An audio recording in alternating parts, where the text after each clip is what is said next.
I'm sure the universe is full of intelligent life. It's just been too intelligent to come here.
The Milky Way is not Disneyland.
Good evening everyone and welcome to Dangerous Mondays. Or Dangerous Monday. I don't know, do you think I should drop the S of Dangerous Mondays? Because I only ever seem to say welcome to Dangerous Monday. I don't say Dangerous Mondays. So I'm only introducing it to one at a time. Interesting. Well, evening. Welcome to Dangerous Monday. Yeah, that sounds clearer. I think, you know what, I'm going to change the stream title to Dangerous Monday from now on. So a new hashtag. I think I'd probably keep that logo on screen okay though, so that's fine. Yeah, because it is in plural. The whole thing is Dangerous Mondays. Yeah. Anyway. Good evening, Bifford. Welcome as normal. Tell me what to do and order me about. Right, my issue today. The reason I'm a little bit late on actually coming on, because I've just spent the last half hour updating all my HCS voice packs, and they seem to have been lost. Lost in the night. Program files. voice attack sounds. Oh, they're there anyway.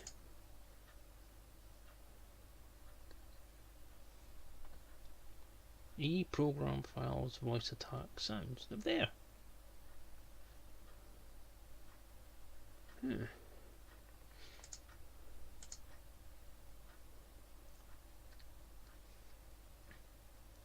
Okay, might have to import them then in that case. Import. Do it manually, shall we?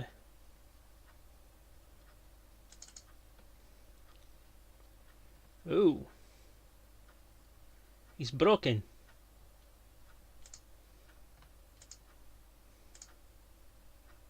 Okay.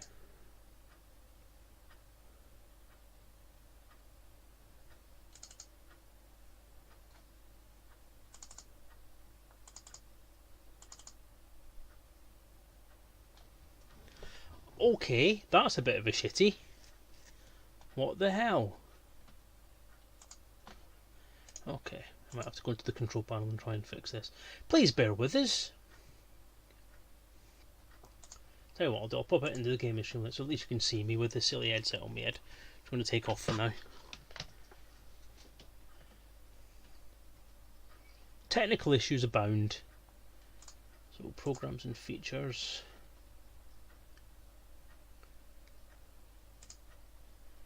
Let's get rid of that. Let's try installing it again, see what happens. Okay. Uninstall.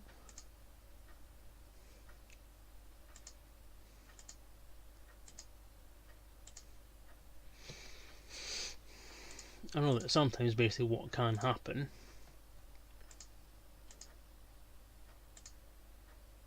is if you haven't uninstalled it, it can be a bit of an awkward bugger. So if I just try uninstalling it, I'll install the version again.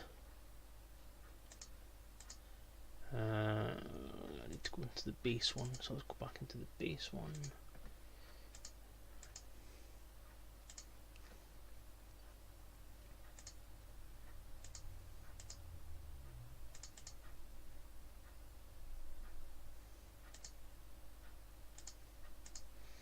The plugin's installed okay, so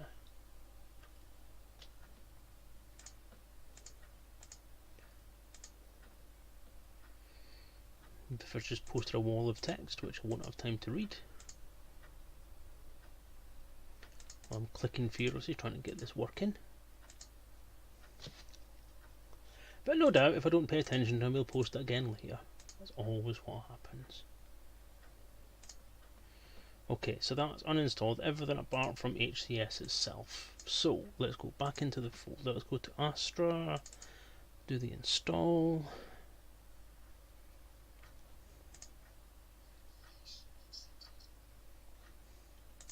I'll stick the desktop audio back on again as well, so at least we've got some music to listen to. Alright, there we go. Accept that. I need this bloody license key again, don't I?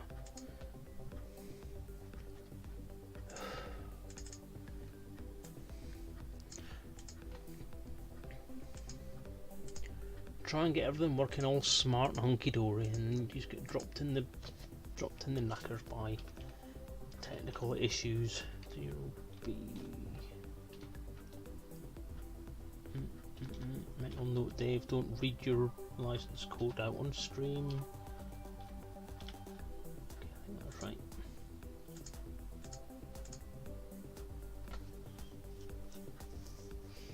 Okay, today's going to do a scarecrow trail every year. What you did it today every year. Okay, that's a bit of a weird grammatical statement, but there you go. Working on car, checking brakes, need new rear brakes, new wipers on rear door, pull the parts of your bigger door, replacing it with window will be, and washing both cars. Typical bank holiday behaviour, that is, dude. Well done.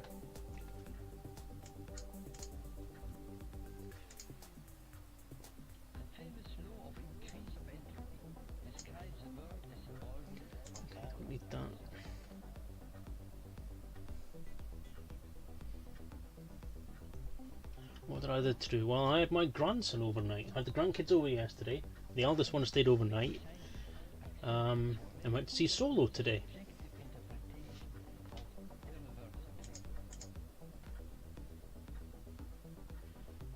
We took him to the cinema. He went to cinema with his nanny and Grandalf. It was fun. He enjoyed himself anyway. That's the important thing. Right, did that work?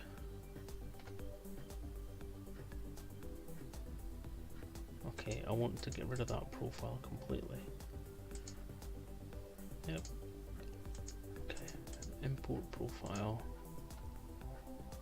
Sounds. HCS pack. Oops, wrong folder. Profiles. Really dangerous. Singularity. Error in thing. Error in XML document. Every profile I'm loading seems to have an error in the XML document. Alright, fair enough. This may have been a bit of a waste of time then. So what I'll do is back into the control panel. Oh crap, programs and features. HCS Astra uninstall. And the question would be, is there a new version of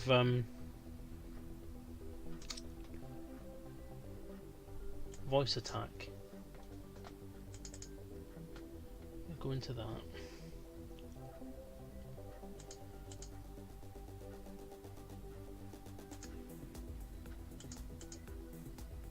Check for updates.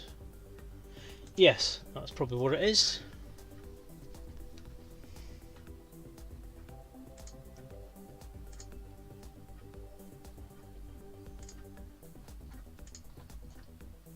Voice attack.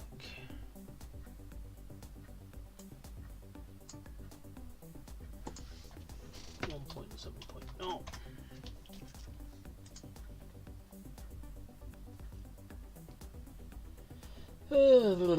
Scarlet of the Night, thank you for the host. Did I know that Ouija board demon passed away? Oh no, it didn't. That's sad. Oh, what happened?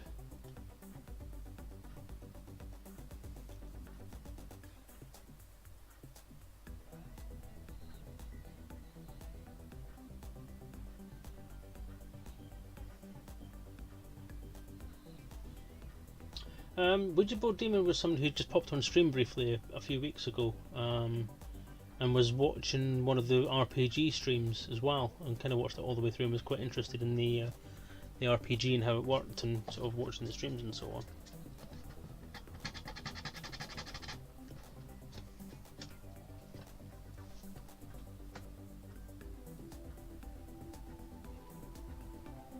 Okay, so close that. Close that. Come on.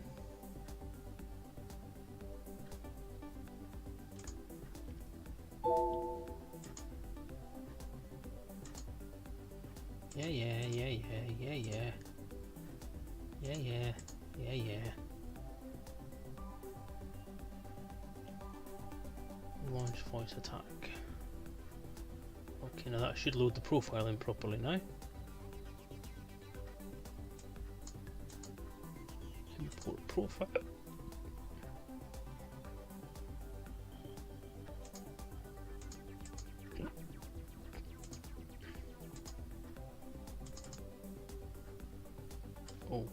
Okay. What the hell?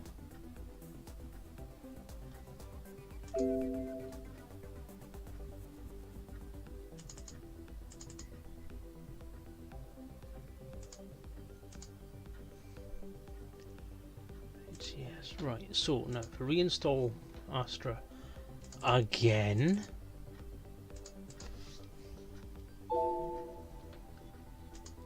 Verification accepted. She couldn't pull through the second time in the hospital. Oh, that's a shame. What was it she was in hospital for, if you don't mind me asking? I mean, if this is too personal for you, then by all means don't answer, but you know, it's always sad when someone who's a kind of fan of the stream passes away. So 4 5 3 5 0. Stop reading the fucking thing out, you idiot.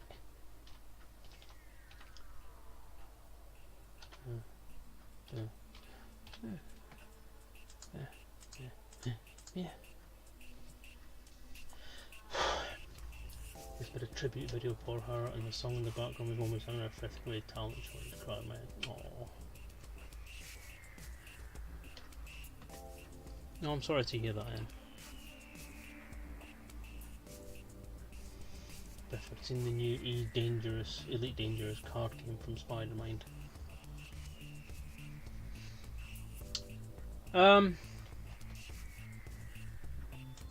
Yes, I have thoughts about it. Ask me again later on. Don't ask me now when I'm in the middle of trying to focus on trying to get stuff done technically, Bifford, for fuck's sake. You know, I'm on a stream, live streaming on screen, and there's all a big black screen, and I'm trying to get technical issues, and you're asking me questions. Good plan at this point in time would be to kind of let me get things set up, then once I actually get things moving, actually then speak to me.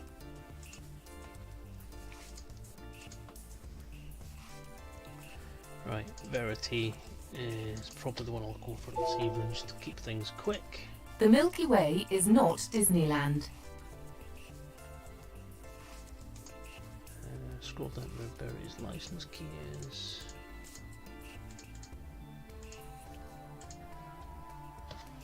A1D. Oh, fucking stop reading bloody codes off! Stop it!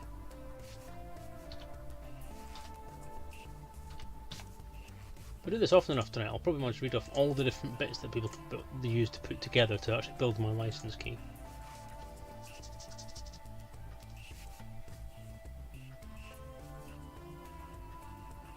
A lot of breathing issues. That seems like something that's not particularly specific. I mean, usually like doctors have quite a good handle on breathing stuff, so it's quite surprising that she's kind of died from that. But you know, I don't know the situation, so I'm not going to comment on it. But the only thing I'm really going to say is I don't really go into a lot of the kind of situations like that when there's tragedy in someone's life. It's not why people kind of live stream, is it really? But all I'll say on it is that you have my sympathies, and I'm sorry for your loss, and I will miss her. But she was obviously quite positive about stuff on streams that I've been on with her before, and that kind of positivity is always something that will be missed. So lovely people, we'll miss them. I would raise my hat or my glass or whatever I had to the memory of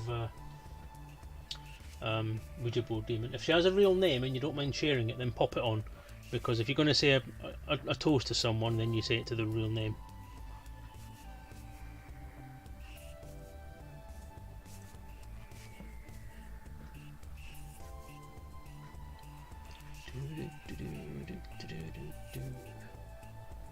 So that's that. So we'll put a Rhino on as well. Why not? Rose. Well, here's to your Rose. Try and find a glass or something I can lift, but I don't have anything that's useful. Don't even have any beer on hand.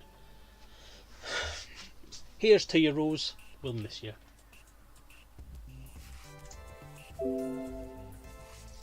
Thank you and goodbye.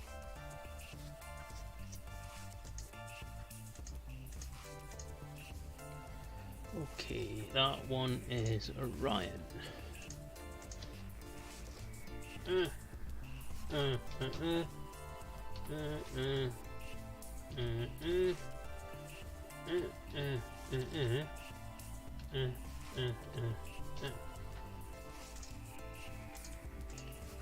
thought the license code for Orion would at least include 1701 somewhere. Wixie! What, people from EastEnders? Wixie!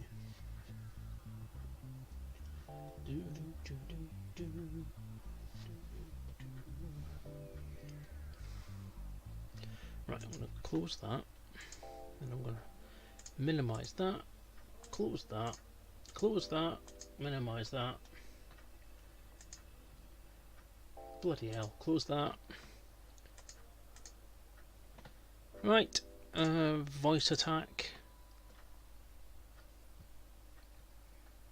No voice packs detected, that's fine. Import profile. Singularity. Yes.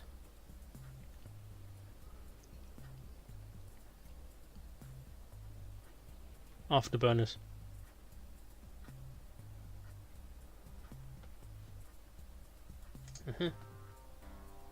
It's fine. Afterburners.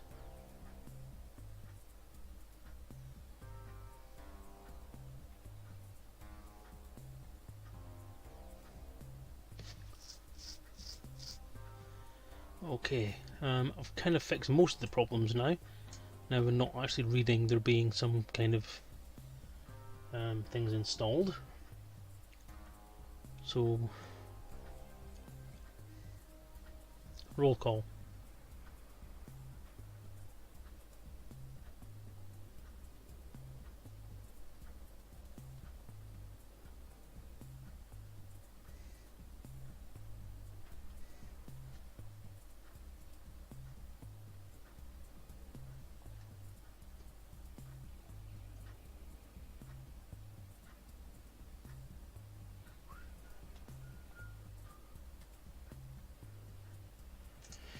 Oh god, I'm gonna have to install a couple more.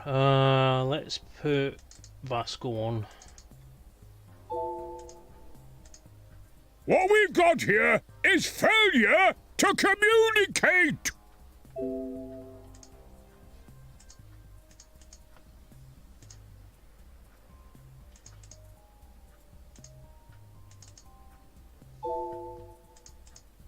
What we've got here is failure to communicate.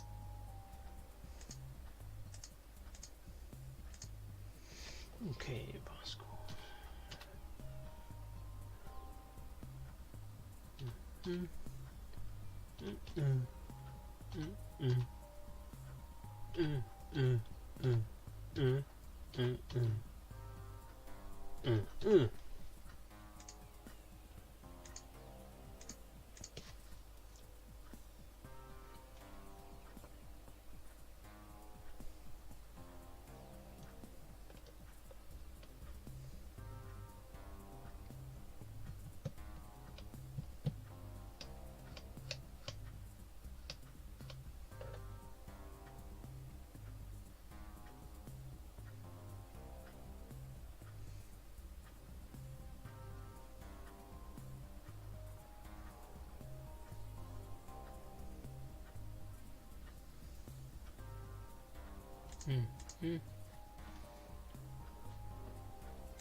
And finally, well, let's have minus, why not?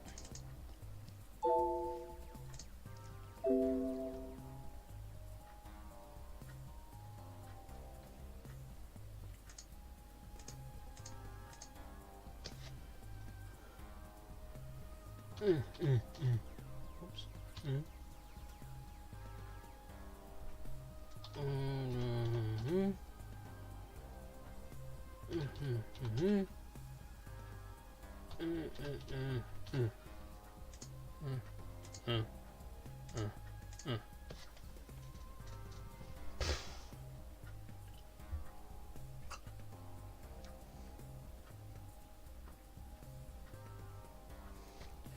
Right. Now, given that we're still streaming,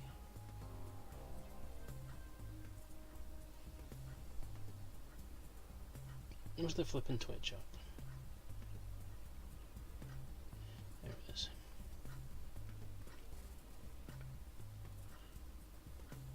Me, chat. There. Put that there. Finish. Right.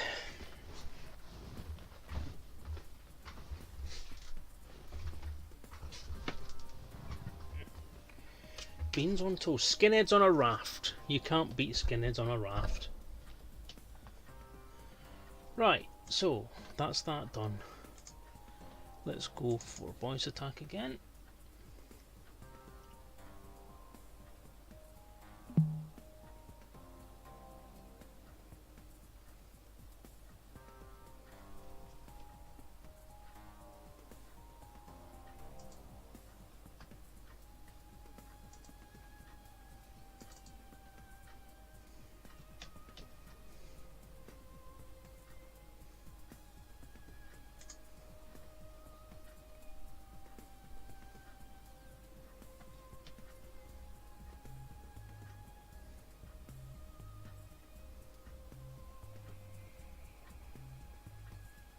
Afterburners.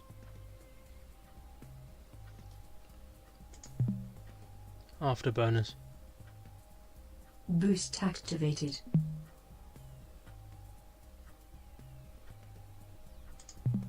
Okay, right. Okay, we seem to be working.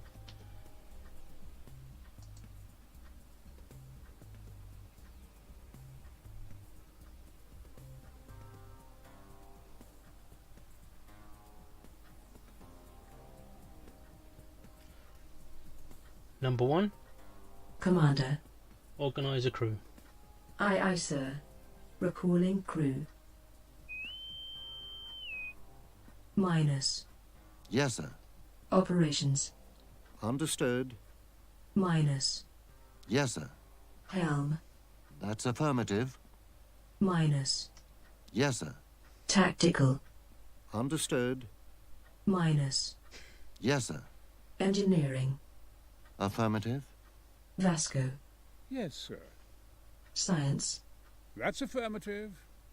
Affirmative. Standing by. Orion to tactical.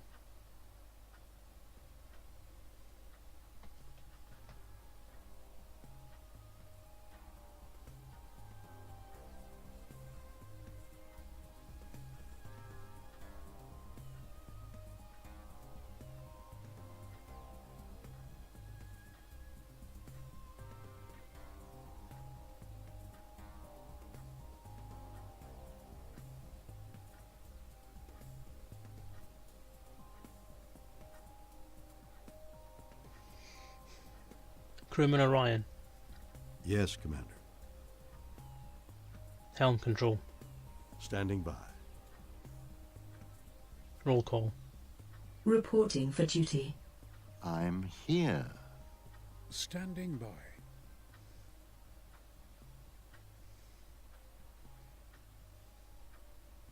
Crewman Orion to tactical.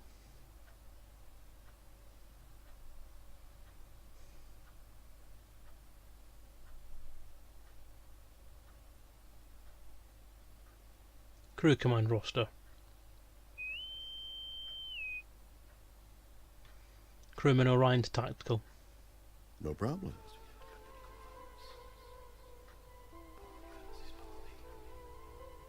Crewman Verity to helm control. Affirmative. And we're started. Right. Evening, Stephen, Carrie, Suchi Kuchi. Thank you for the host. Very kind of you. Right, what's going on is that essentially everything went tits up. Voice attack went to shit. So tried to update it, not realising that you have to update thingy first. So let's actually get into the game now.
You are embarking on an unprecedented journey, the like of which can only be compared to pioneering discoveries and adventures undertaken by notable explorers such as Vasco da Gama, Captain James Cook, and others, endeavoring into the unknown.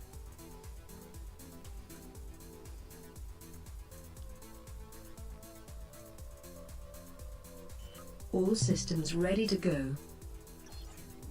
Okay, so we're back. We're in. Are we streaming? Are we actually live?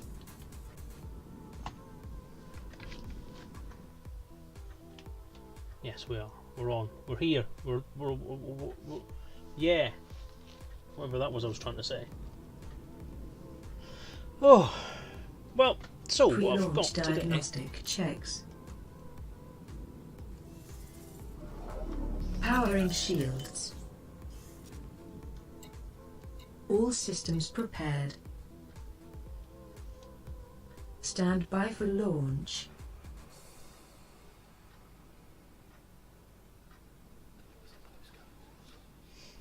Now, what I was planning for this evening was either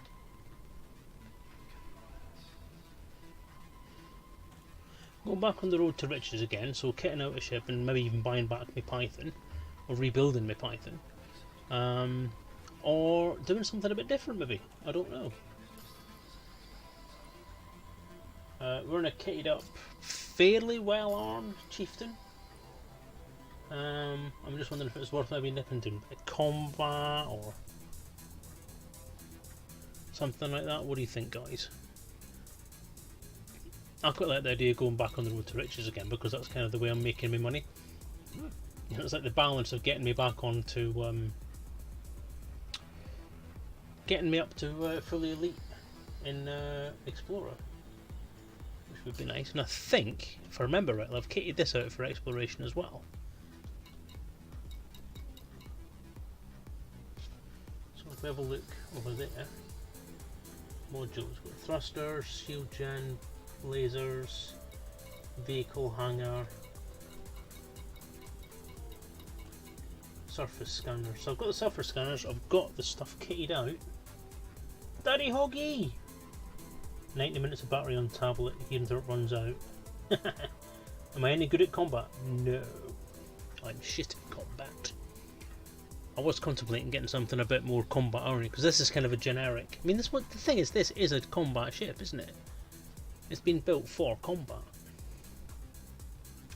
What's our range like?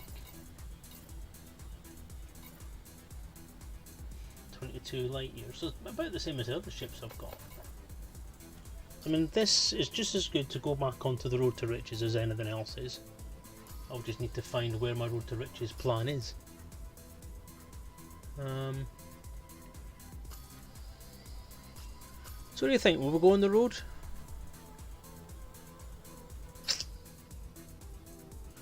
It is kind of. I would say it is essentially a combat ship. It's more of a multi-purpose. I think it's more of an exploration ship that kicks some butt if it needs to. I've not got any cargo space as such, so it's not great for me bringing back plunder. It can stand up for itself. I'll go into there and see what I've got weapons wise. I mean, I'm kitted up with... I've got 2 large burst lasers. And a medium beam laser.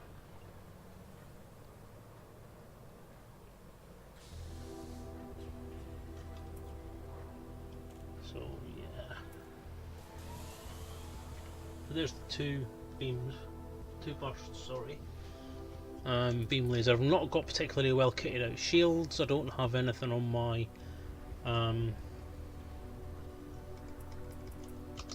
utility mounts or anything like that. I've just got very basics, but everything is kind of maxed out.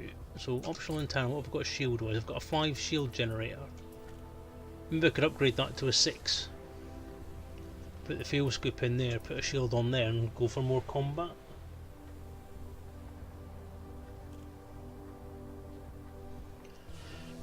It is kind of a Cobra type thing, yeah. It's a all-purpose kind of good combat. I wouldn't say it's great for trade. It doesn't have a lot of things in it. It has 3 military compartments.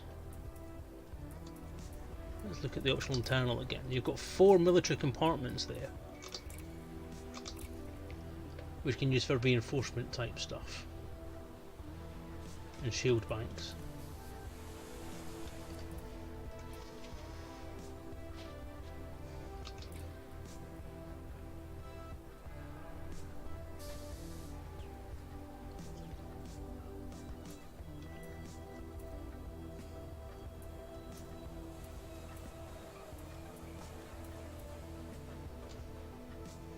kind of worth getting, actually, isn't it? Really doesn't drop the jump range down by much, to be honest.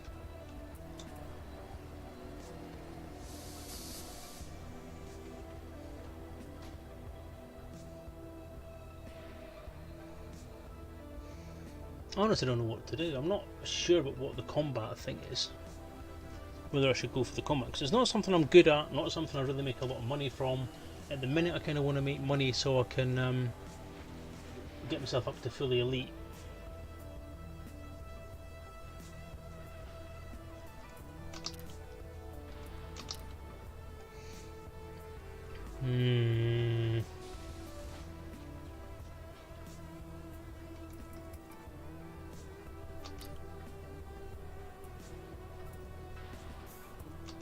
You know what?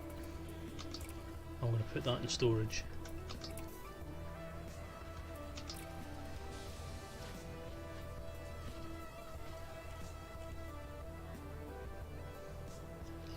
And then I'm going to go back. Now what we've got is we've got thrusters. Everything's A-rated, apart from the fuel tank, obviously, because you can't A-rate a fuel tank. I'm on the right thing. No, I'm not. I'm meant to be in the optional internal. So I've got an SRV bay. Got the detailed scanner. I've got the planetary landing suite. I don't have the military compartments filled. Got a decent shield generator and a really good fuel scoop. So I'm catered out for exploration with some defence.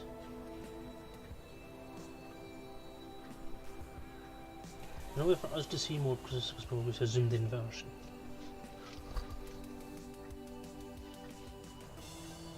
You don't actually see a zoomed in version. What you're seeing in your view in your screen is the same view range that I see through the Oculus Rift. So if I look straight forward, you're seeing the same as what I see. I obviously then have to move my head round to see the rest of the stuff. You're not seeing any more than I see.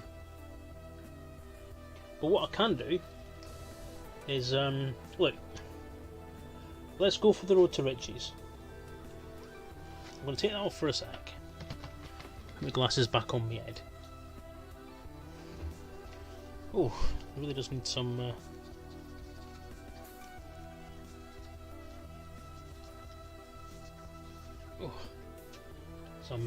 thing. But what I'll do is I'll get me road to riches stuff back up on screen if I can find it again.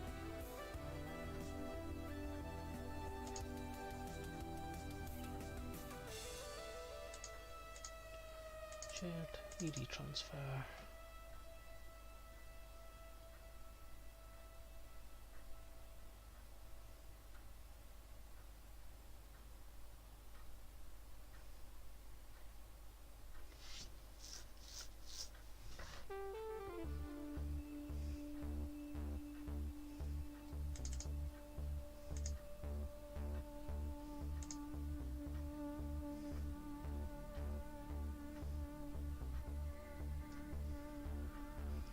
Try and find the damn thing, huh?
Found it. That took a bit of doing. Flipping heck. I'm going to put it where I can see it. Put it in shared. ED transfer. That'll do. Paste.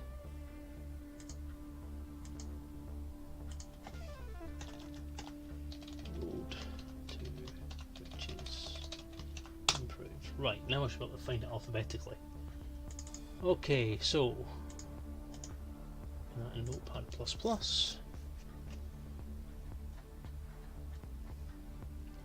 Alright.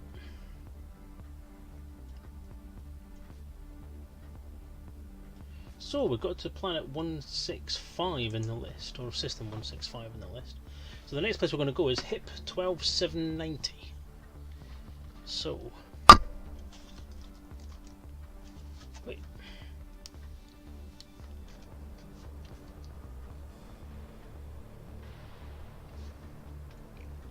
Okay.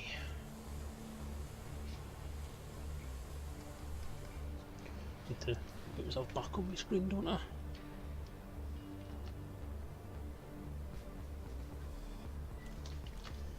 Just realised it's on the wrong screen. It's on the other screen.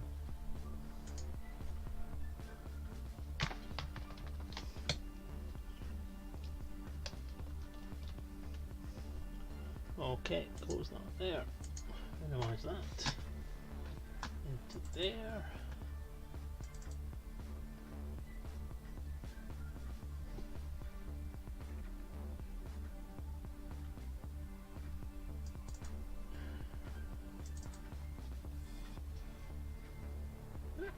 Road to riches.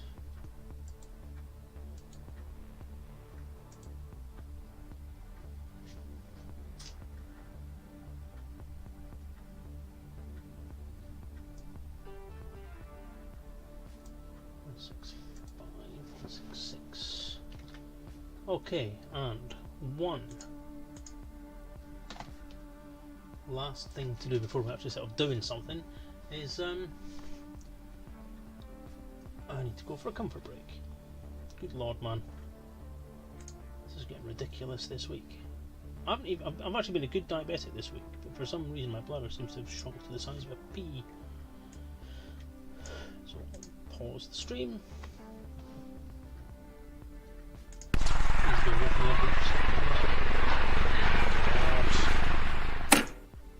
Initiating.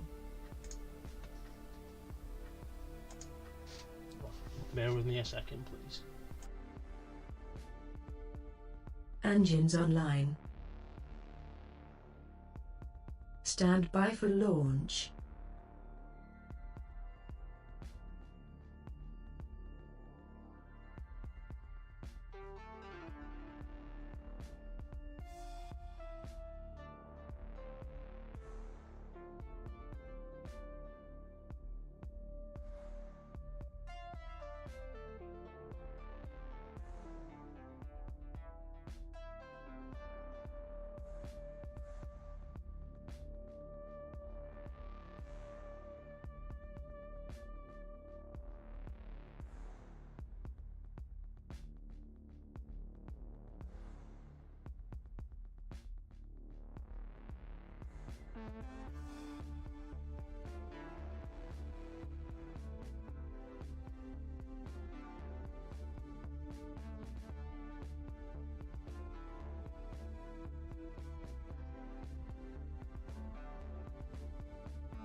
That's already done.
Leaving map.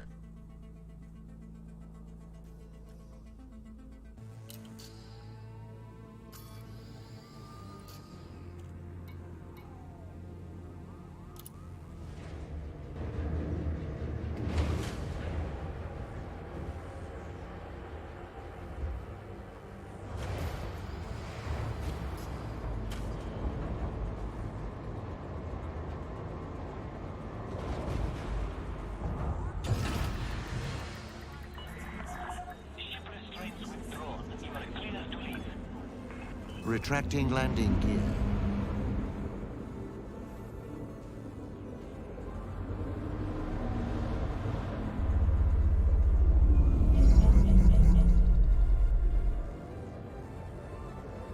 Afterburners.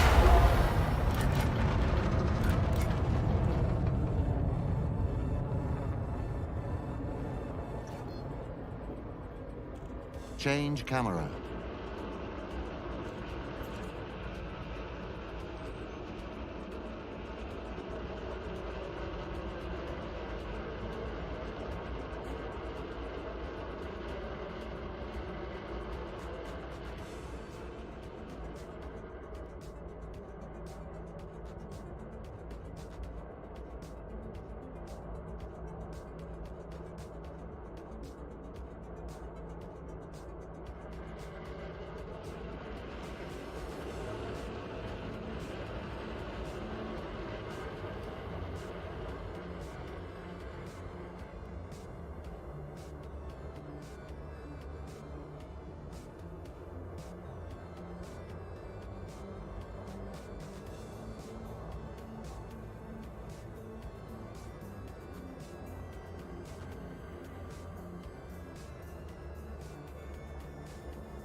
Change camera.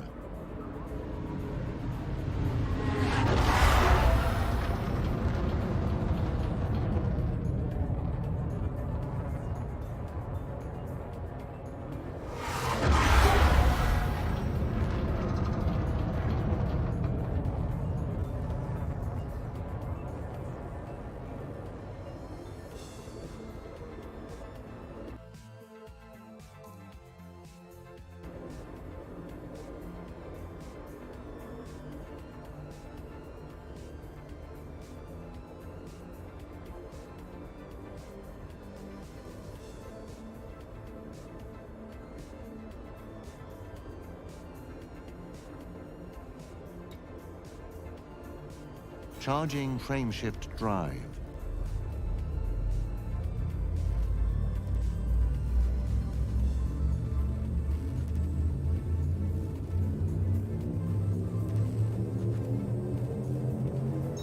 Vectors.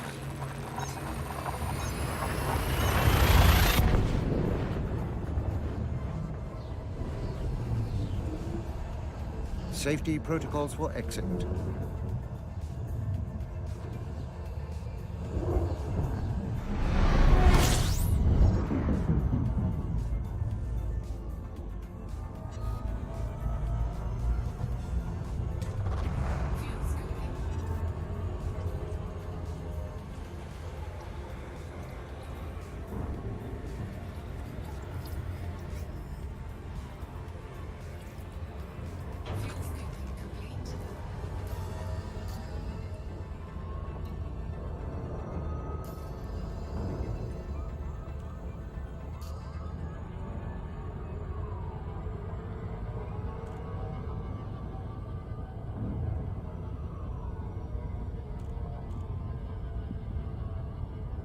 Engaging drive.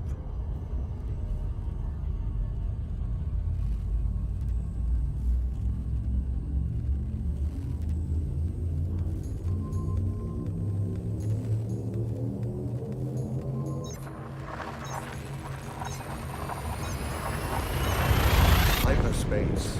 Checking systems now. Complete. Sorry about that. I forgot to switch the microphone back on when I came back Exiting in. now.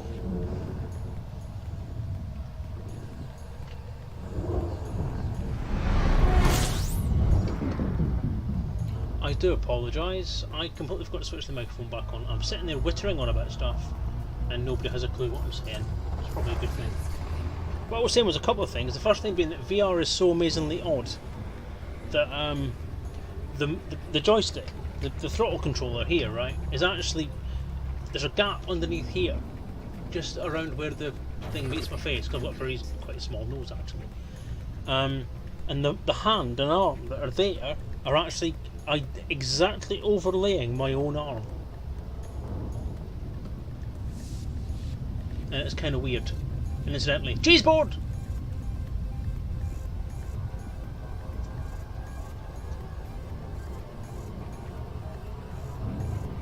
Engage FSD.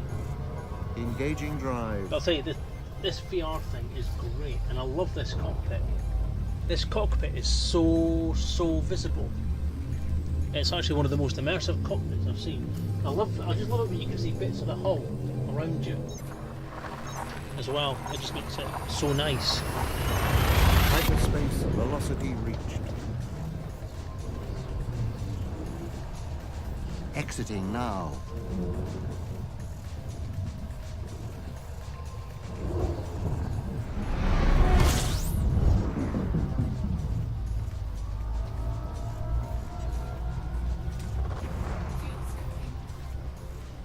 And the cockpit is so spacious as well. It just feels lovely.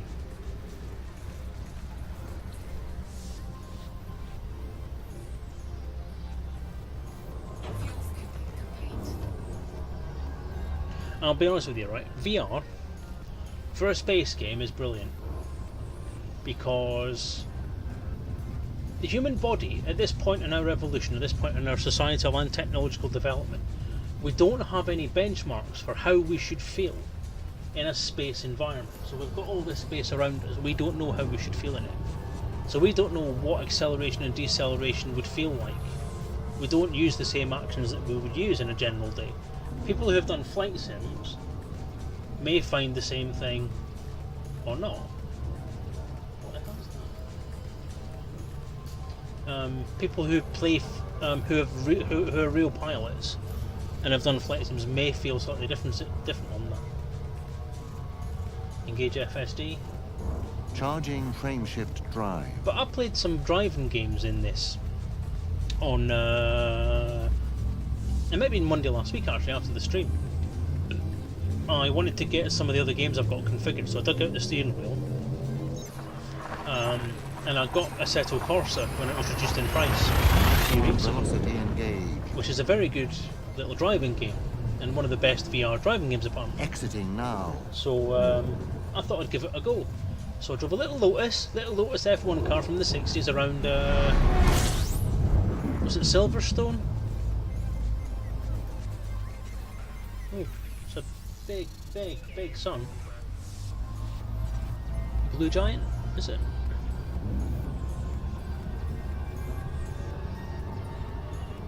One of the ones who can't fuel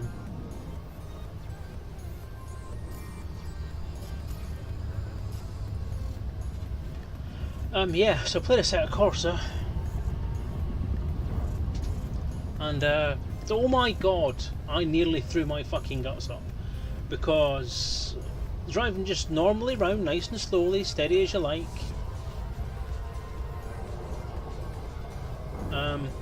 Engage FSD.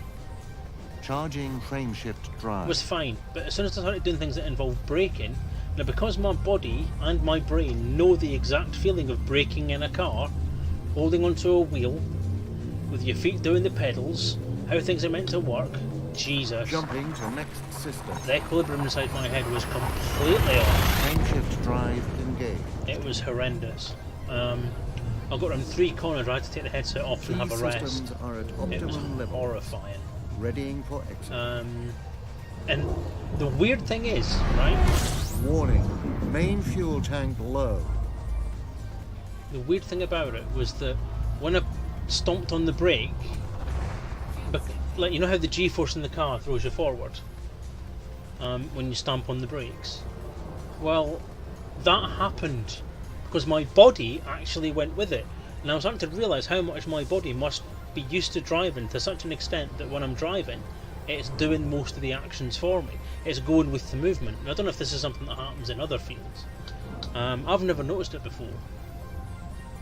I noticed it on Monday. Fuel tank on this is tiny.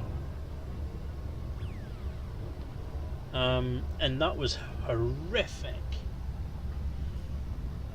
Because my body was throwing itself forward for this braking manoeuvre, and then as soon as it stopped, my body went, "Hey, you don't like that very much." So I'm going.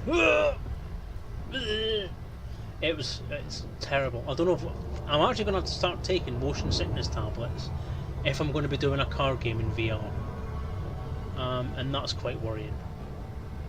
Engage jump drive. Jumping. So I thought I would try. I sort of took my headset off for a little while and calmed down for a bit and had a break and walked around, got some air, and then I tried again with Euro Truck, which is a game I've always wanted to have in VR, and there is a VR version. You can put a command key, as long as you're in the beta, you can put a command key in and it will allow you to use VR. Safety protocols for exit. And it does, which is cool. Same problem though. It's just if you're going a bit too fast and you stamp on those brakes, Jesus, your body just says this isn't right. But I've got to say though, I mean, even though the graphics to an extent are slightly less impressive than this, for example, it's still really, really, really good. And to be honest, I was driving from Edinburgh to Newcastle. No, Edinburgh to Aberdeen. And you know what? It was realistic enough. It was really, really good. I mean, SSI, SSC, SCS, whatever they're called, SCS. Project Cars, eh? Yeah.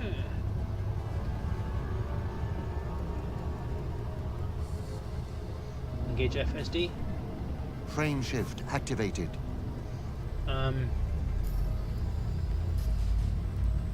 The drive between those two places was good enough. I mean, it was realistic enough for me. It was realistic enough for me for my head to go, "This ain't right."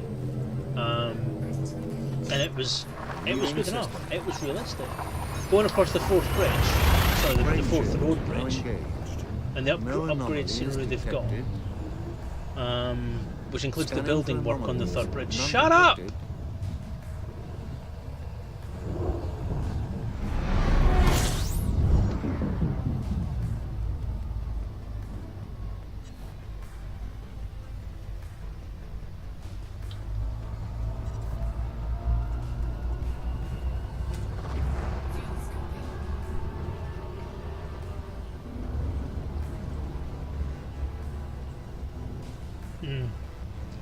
I would agree with that.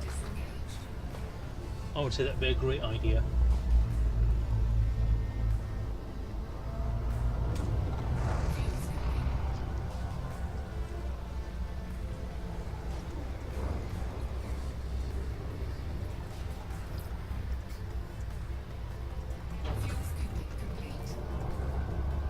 But yeah, the drive between Edinburgh and Aberdeen, you're going across the fourth road bridge, looking to the left and seeing the that's the right. Looking to the left and seeing the building work that's going on the new bridge, and then looking right and seeing the fourth bridge was very atmospheric. And I will say, I know that the road networks are compressed, because obviously they've had to fit it into a smaller area because you don't want to be spending 6 hours a day driving in a truck. But the actual area, the bit where you come off the bridge, when you come off the fourth road bridge and go around towards Aberdeen, that's actually spot on correct. That little bit, just that little curve that you do after you come off the bridge is spot on, which gives you it just gives you that little bit more immersion. So I mean, I love Euro Truck. I've always loved the Euro Truck games. Euro Truck 2 is an amazing piece of work. Now that it's available in VR as well. I mean, I got it working in the ED tracker recently, and I've now got it working in VR.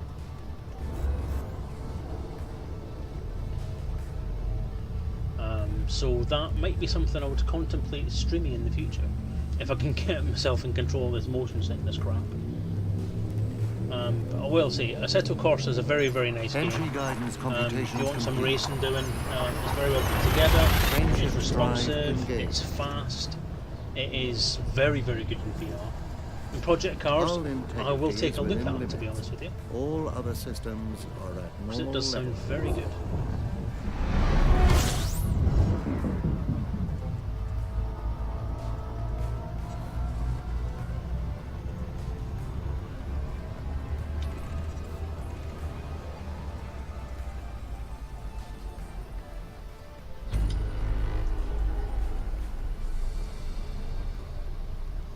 Automatic scanning on. Auto scan. Scan the system. Oh, Jerry, don't let's ask for the moon. We have the stars. Engage FSD. Charging frameshift drive.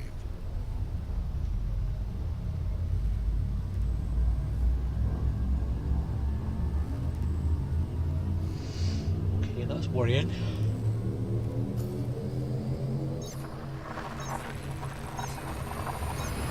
Maximum velocity engaged. Exiting now. Command roster. Open command roster.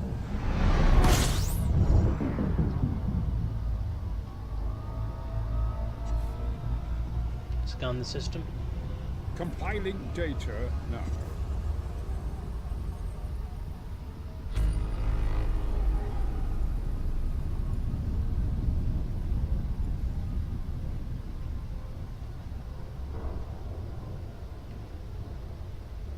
Engage FSD.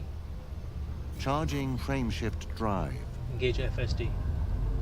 That's already done.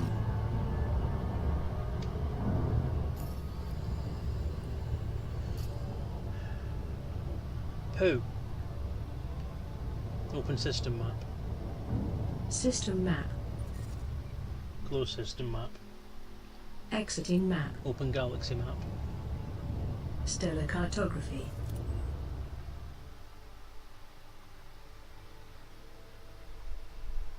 Well, that's a pain.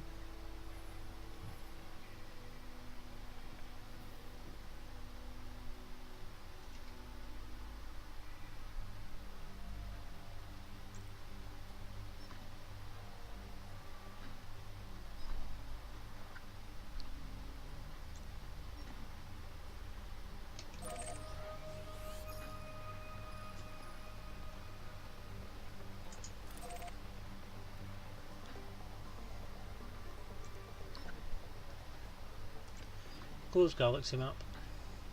Closing map. Engage FSD. Frameshift drive engaging.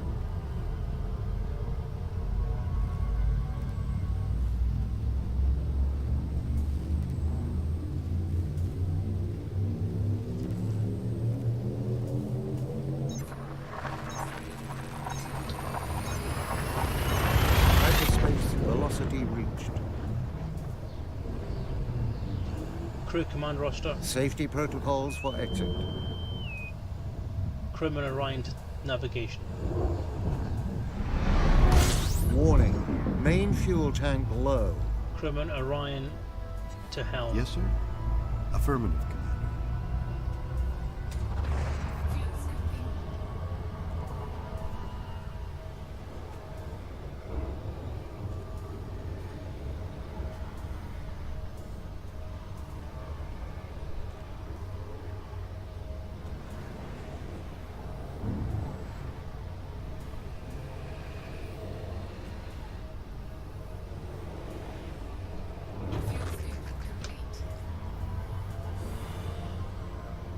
Open galaxy map. Galaxy map.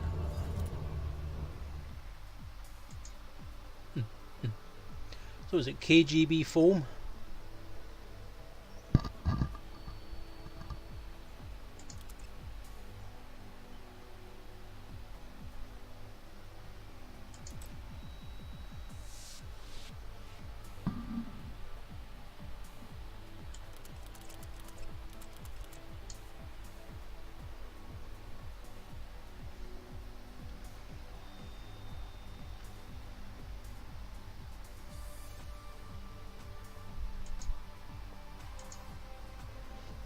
looking for again? Hit for 12790.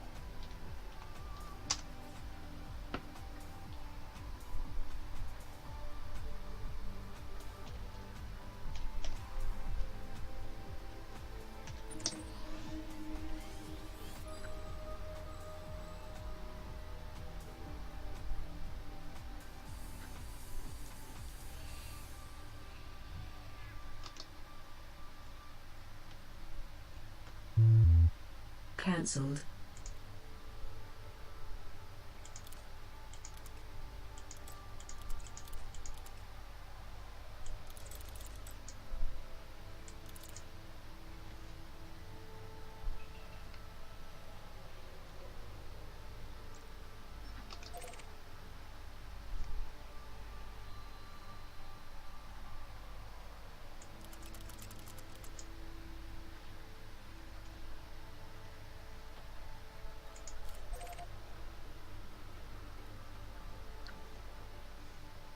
Close galaxy map. Leaving map.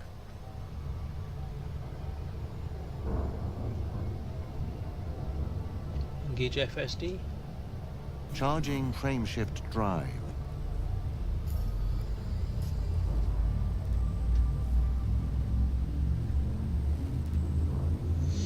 G29 race wheel. Proper racing frame. See, G29 race wheel. That's overkill for me. I have a very, very cheap wheel, which only really just works for these games. It's got a gear stick that doesn't even work with anything yet. Exiting now.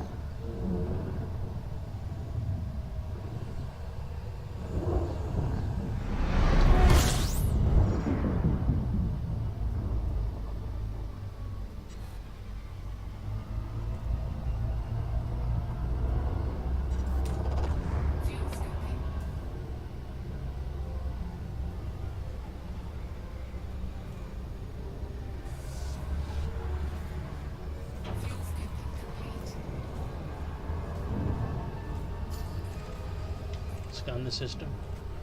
Scanning now. Engage FSD. Frameshift activated.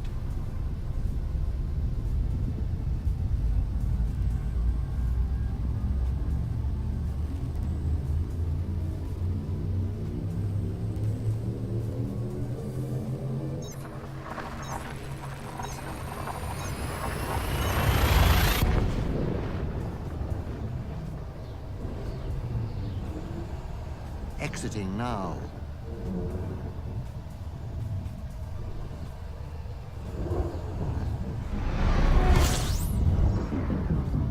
Crew command roster.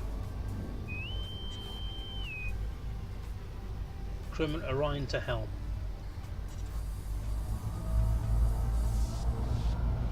Crewman Orion to helm. Crewman Orion to navigation. Crewman Verity to helm. Affirmative, Commander.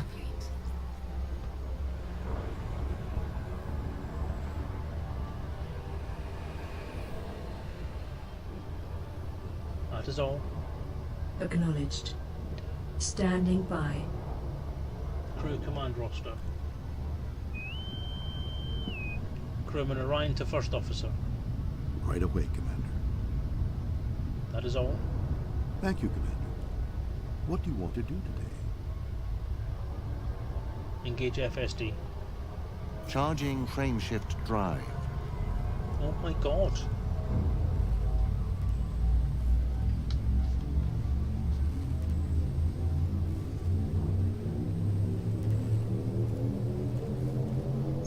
Entry guidance computations complete.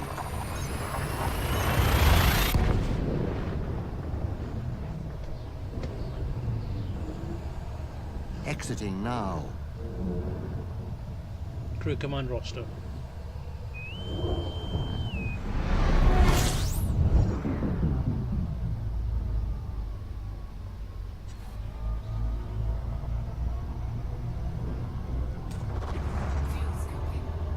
Crewman Orion to operations. Aye, aye, Commander. Crewman Astra to First Officer. As you wish. That is all. That is all.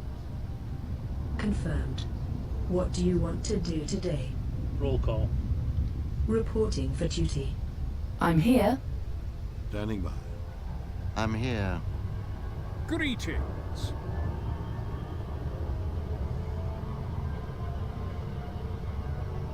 Engage FSD. Engaging drive.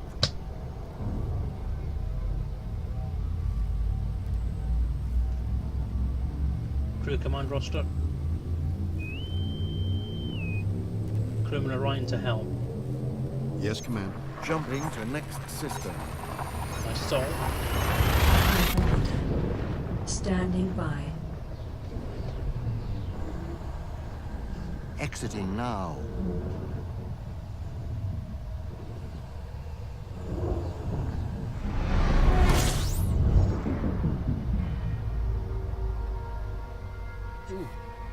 Scan the system. Space, the final frontier.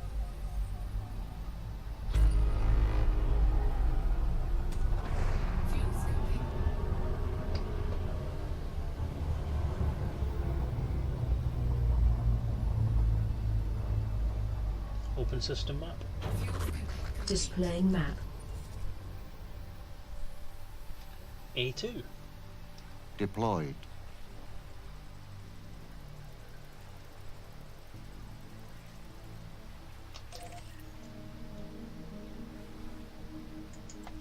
Close system map. Closing map.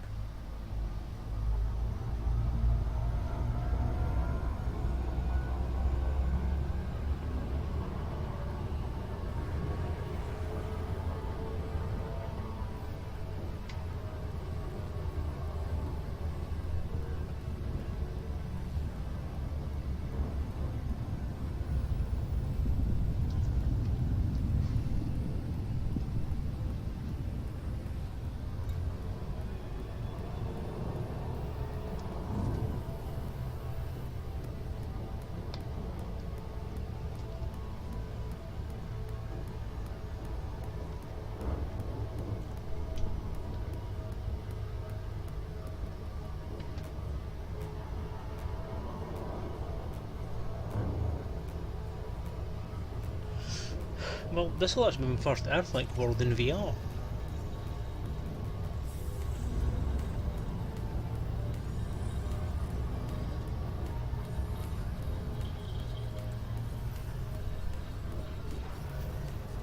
If it is an Earth-like.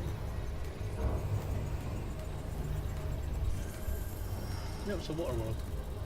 Close enough.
Wow.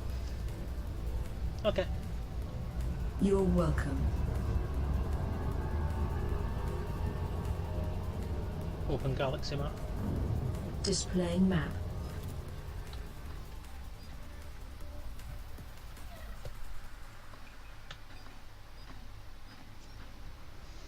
Okay, where next?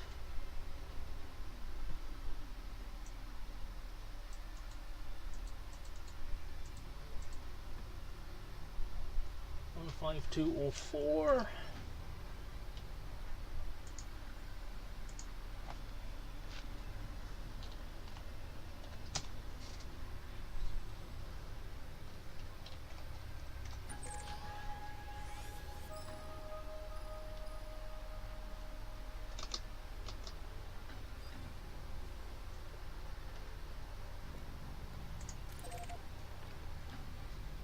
Close galaxy map. Exiting map. Engage FSD. Charging frameshift drive.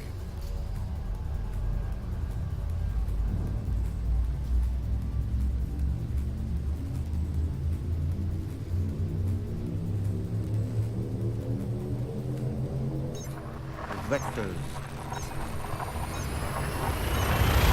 Frameshift now engaged. No anomalies detected. All systems check out. No unusual activity.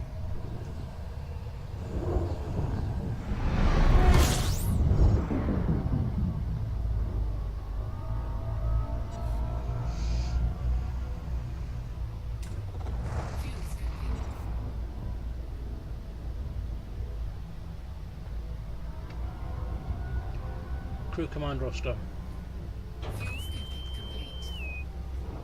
Crewman Verti to all stations. OK. Crewman Minus to helm. Aye, aye, Commander. Crewman Orion to navigation. Crewman Orion to operations. No problem. Crewman Astra to first officer. Of course. Crewman Vasco to weapons. Crewman Vasco to tactical. Affirmative, Commander. That is all. Affirmative. Roll call. Standing by. Reporting for duty. Greetings. Standing by. Standing by.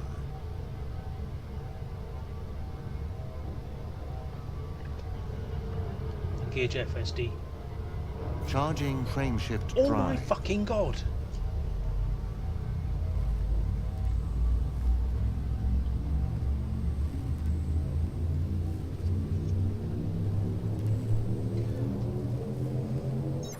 Leaving system. The voice that's playing while I'm doing these jumps, these hyper Checking jumps, systems now. is Minus. I want someone other than Minus. I want Verity Exiting doing that. now. Because for one thing, his timings are all wrong.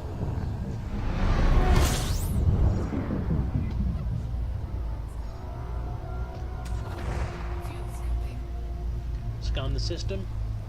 Space! The final frontier! Who was it that once said that?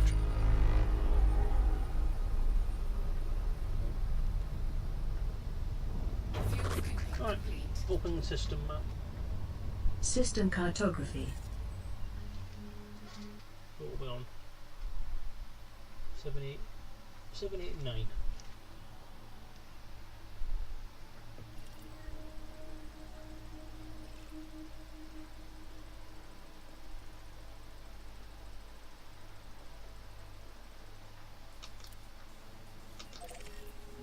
Close system map. Leaving map.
Crew command roster. Hello.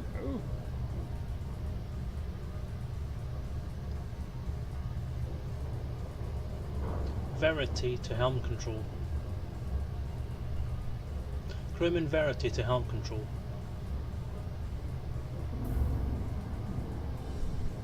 That is all.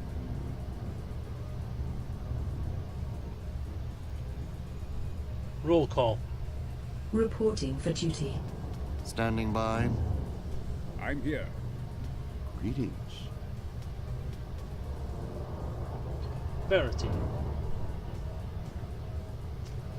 Have I not installed Verity?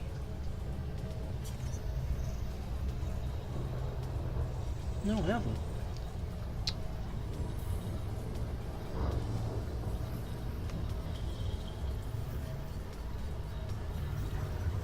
Crew command roster. Crewman Orion to helm control. Affirmative. That is all. Thank you, Commander. Standing by. Open system map. System cartography.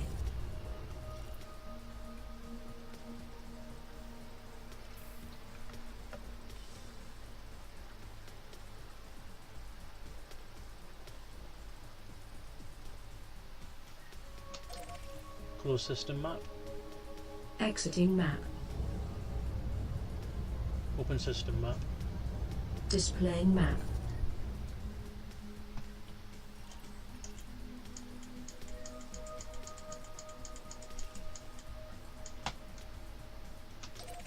Close system map. Closing map.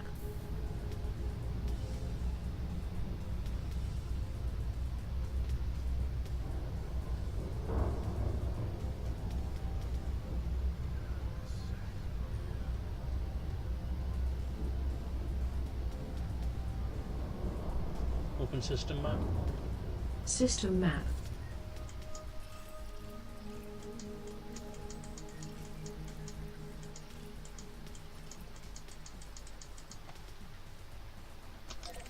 Close system map. Exiting map.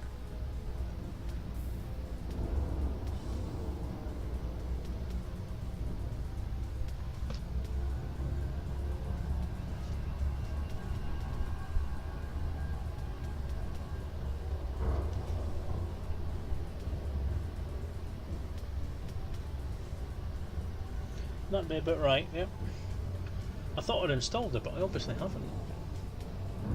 Which is a okay. I mean, I still could. What would do it actually during this journey?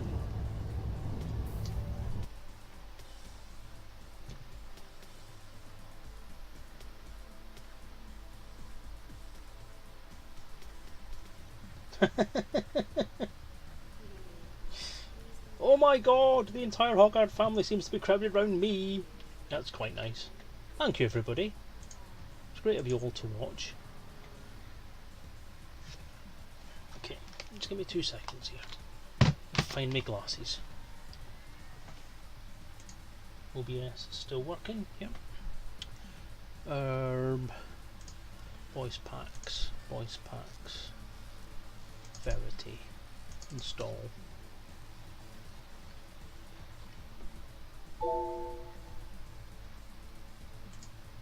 The Milky Way is not Disneyland.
Is there a way to get Brian Blessed to go Gordon's alive?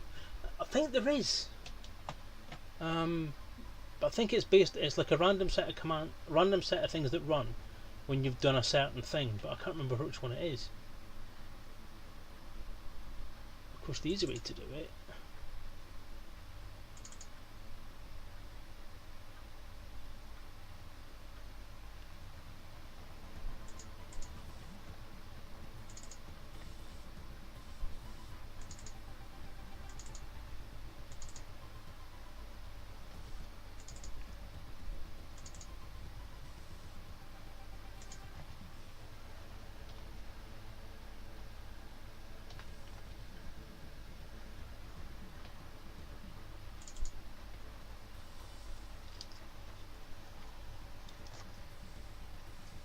Gordon's alive! Gordon's alive! Gordon's alive!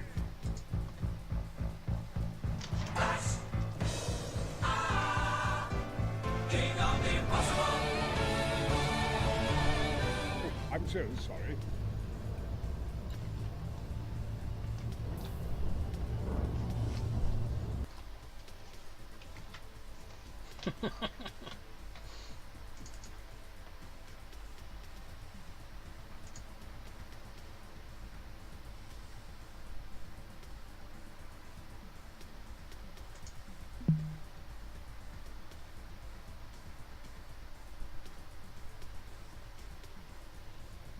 Welcome back. All onboard components have passed system checks.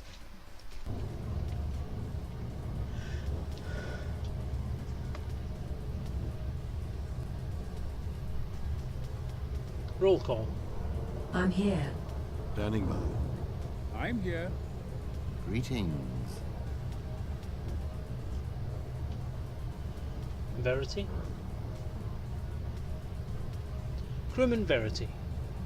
Standing by. Woohoo! Yep, I had a feeling I'd go too far.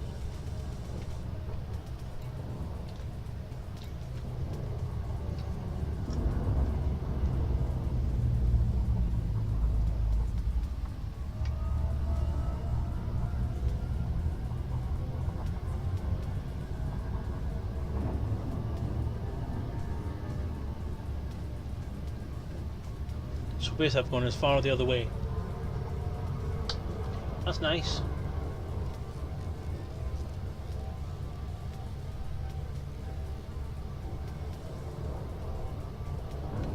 Open crew, crew command roster. Crew command roster. Crewman Verity to helm control. That's affirmative, Commander. At last.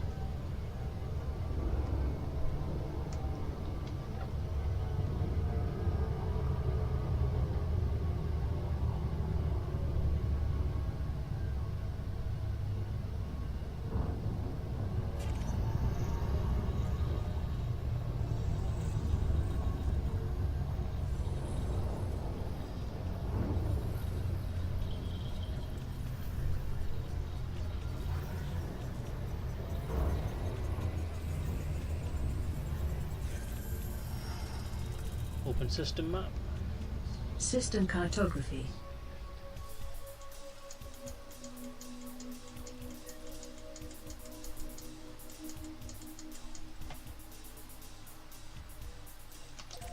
Close system map. Closing map.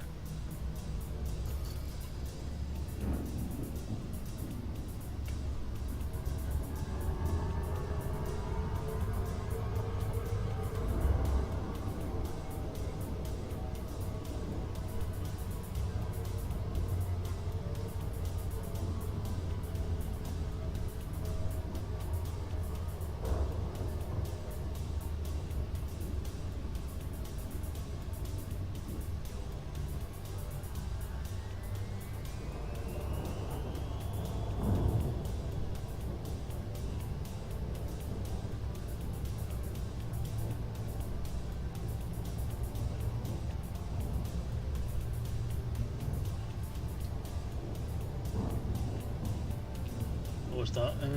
Bifford? So the card game. Ah yes, the Elite Dangerous card game developed by the same people who did the EDRPG. What can I say about it really? It is what it is, it's a thing.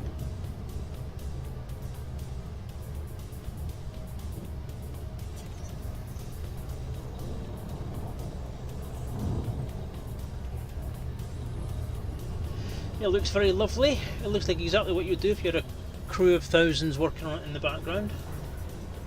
If you had talented artists and pots of money and the resources of a gaming company behind you to do that kind of stuff, and the resources and support of the person whose license you were using, obviously, because you're obviously going to hand them some money over to it as well. So yeah, it is what it is. Whatever Modiphius Games, Spider-Man Games, whoever it is that is working with them, because I know they've had some resources from Modiphius, and whoever else is working with them from Frontier is doing with them, then yeah, good on. Anything that puts more multimedia stuff out into the world of Elite Dangerous is good as far as I'm concerned. I've always said that all along.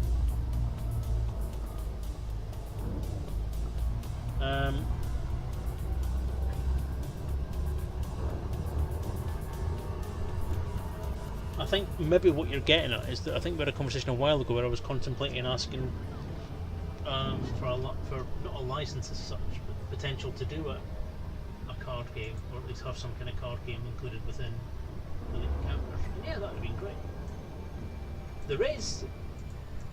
There are cards used within the system.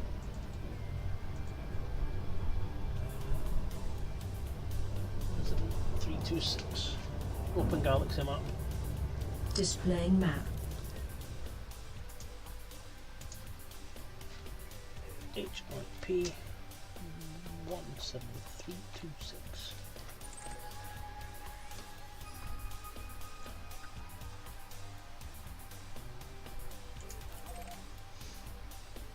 Close Galaxy map. Exiting map.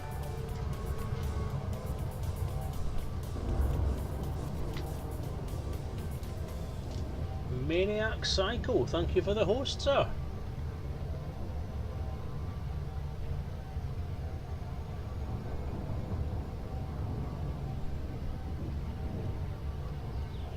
Engage FSD. Charging frameshift drive. Yeah, I mean, I think the main crux of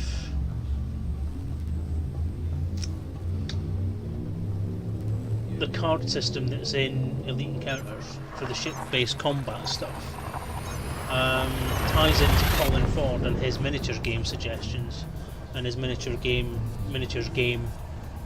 Exiting now. I suppose.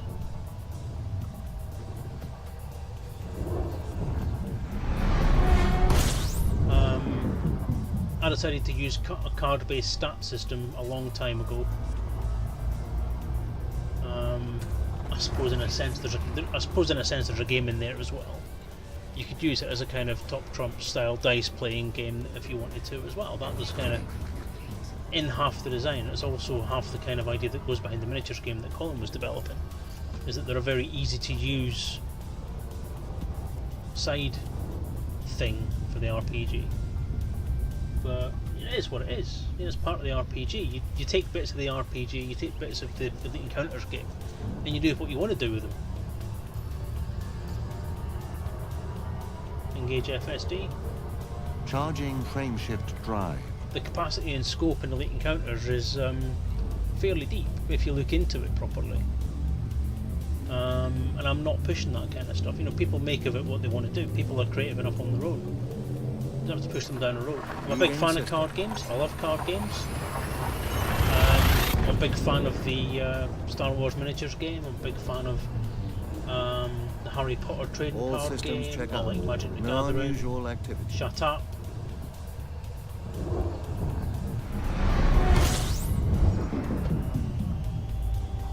Scan the system. Compiling data now.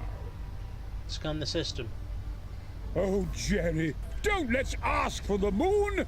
We have the stars. itself then.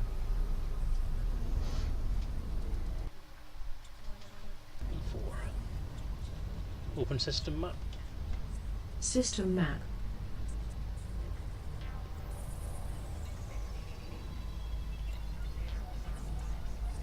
Power to engines. That's already done. Power to systems. Power diverted to shields. Okay.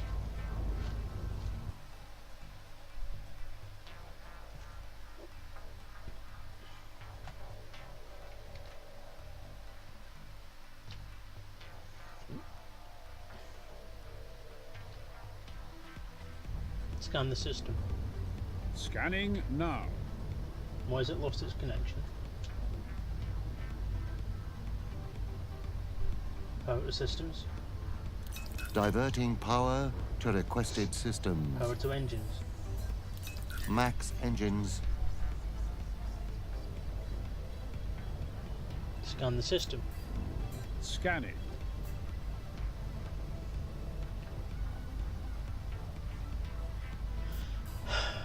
Open system map. Displaying map. Oh, come on!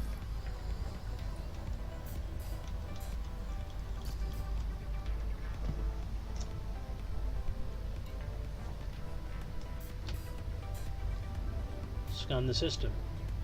Space! The final frontier!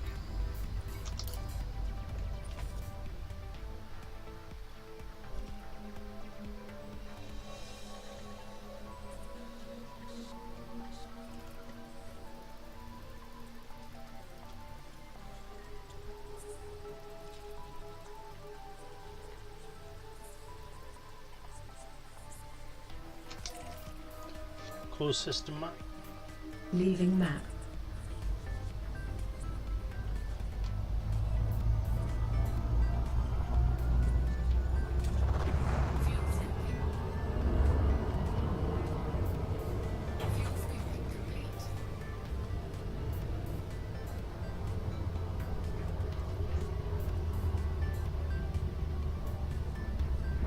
Evening Maniacs, I go!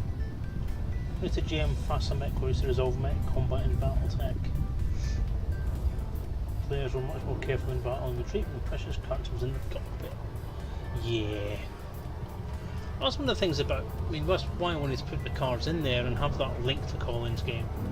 Was that you have then got that flexibility to tie them both together, if Frontier ever give Colin the license.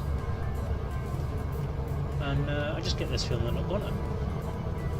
Because I think, if I'm being honest, right, and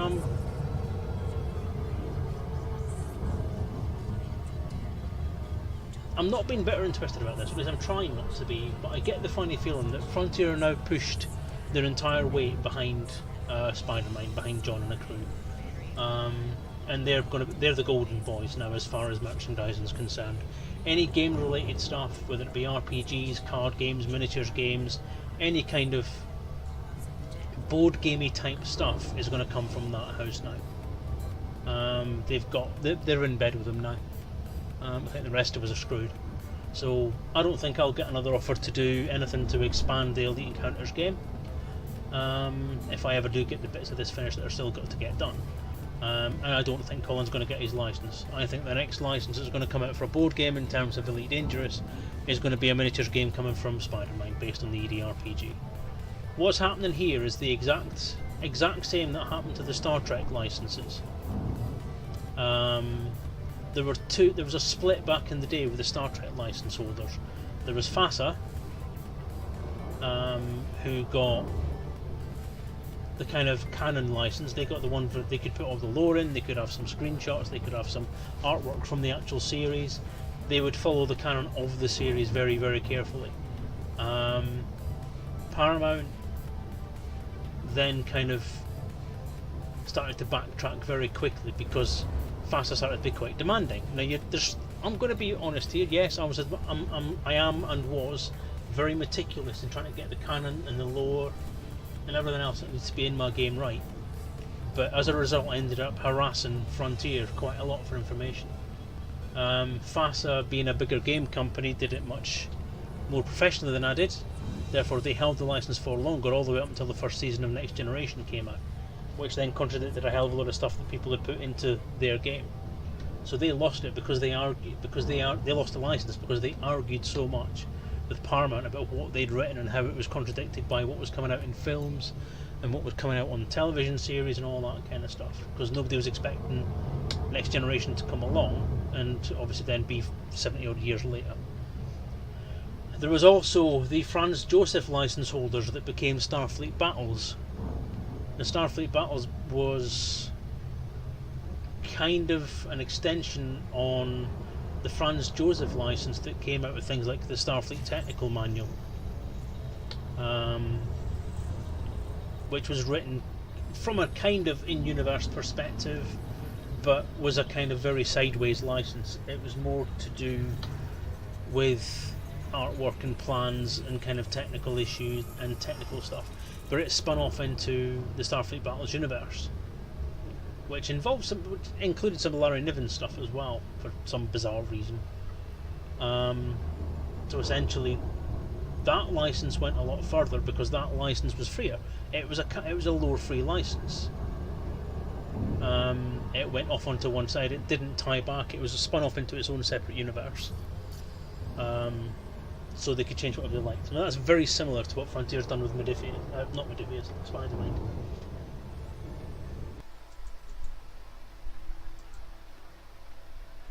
Oh God. I don't remember why this was such a pain in the arse.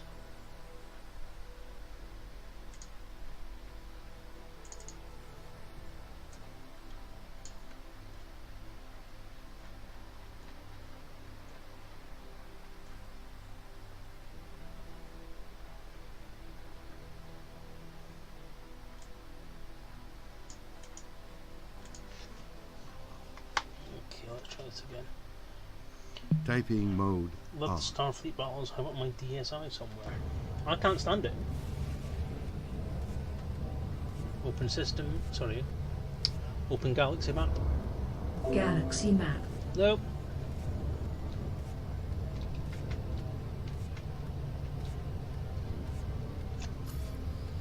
Open galaxy map. Stellar cartography.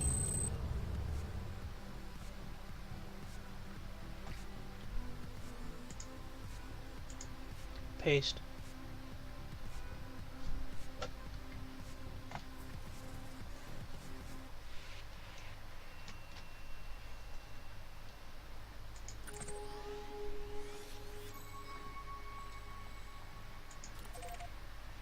Close galaxy map. Closing map.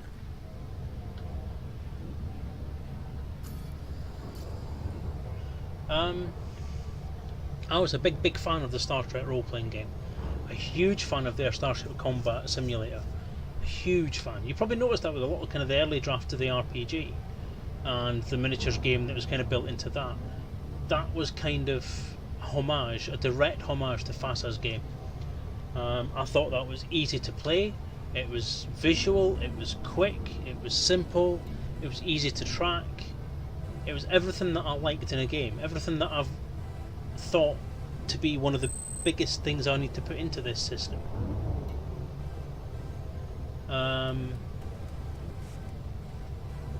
Elite Encounters was based very much on that concept of keeping it simple, and that came from the Star Trek role-playing game.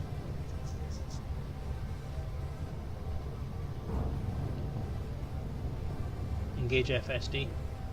Frame shift And activated. to me, FASA lost the license because they tried to do the right thing with their game. They tried to keep it true to what was happening. They tried to keep it in with Star Trek and what Star Trek was really about. Jumping to next system. Whereas Starfleet Battles was war. Hyperspace velocity reached. Star Trek Starship Combat System was a simulator protocols were to play the rest of the combat centres that had happened throughout Starfleet's history. Right? It was there as a supplement to the RPG. You role-played your scenarios with that system. Whereas Starfleet Battles essentially turned the entire Star Trek universe into war. That was it. It was BattleTech for Star Trek. and that rolled forward into this Prime Directive role-playing game that came out as well, which was also a bag of wank. Because I played that a few times, and Jesus, it was so generic.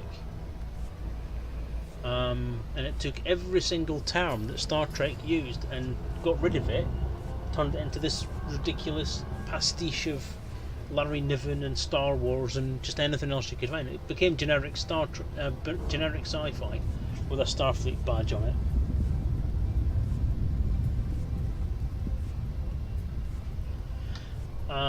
I am very tempted to buy the new Star Trek role-playing games that have come out from Modiphius, because they are apparently very good. I know Bifford's been a very vociferous proponent of their games, and I do quite like that idea. I want to press these buttons on the dashboard. Engage FSD. Engaging drive. So, in short, as far as I'm concerned, you know, I have no place in competition with the EDRPG people. I'm a single person, a single man, trying to do the right thing and trying to do something special. I dropped the ball through no fault of my own. Illness, priorities, real life, whatever you want to call it, whatever excuse you want to give it. Mobius Forum dad shit kicked in, and I lost what could have been 4 years of a cornered market. I also trusted the wrong people to help me. Scan the system. Space! The final frontier! Who was it that once said that?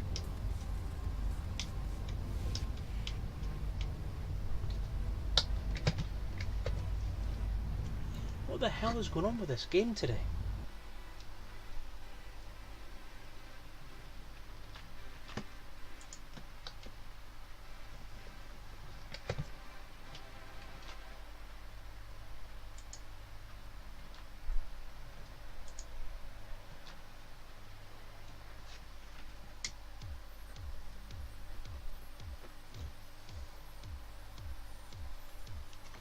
Okay, I've sort of lost all the controls.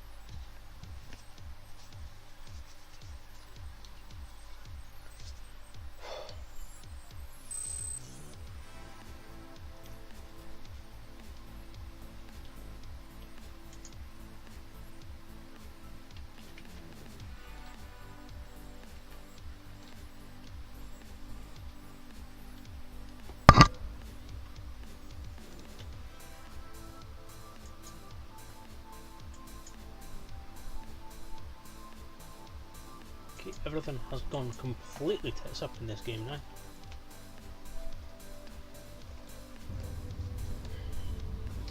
There we go, we're back.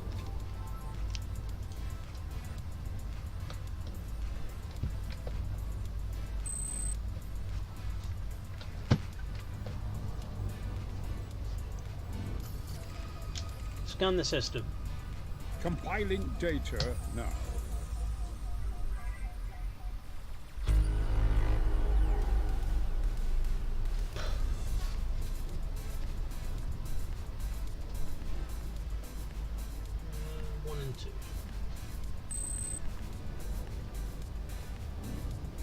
Open system map. Displaying map.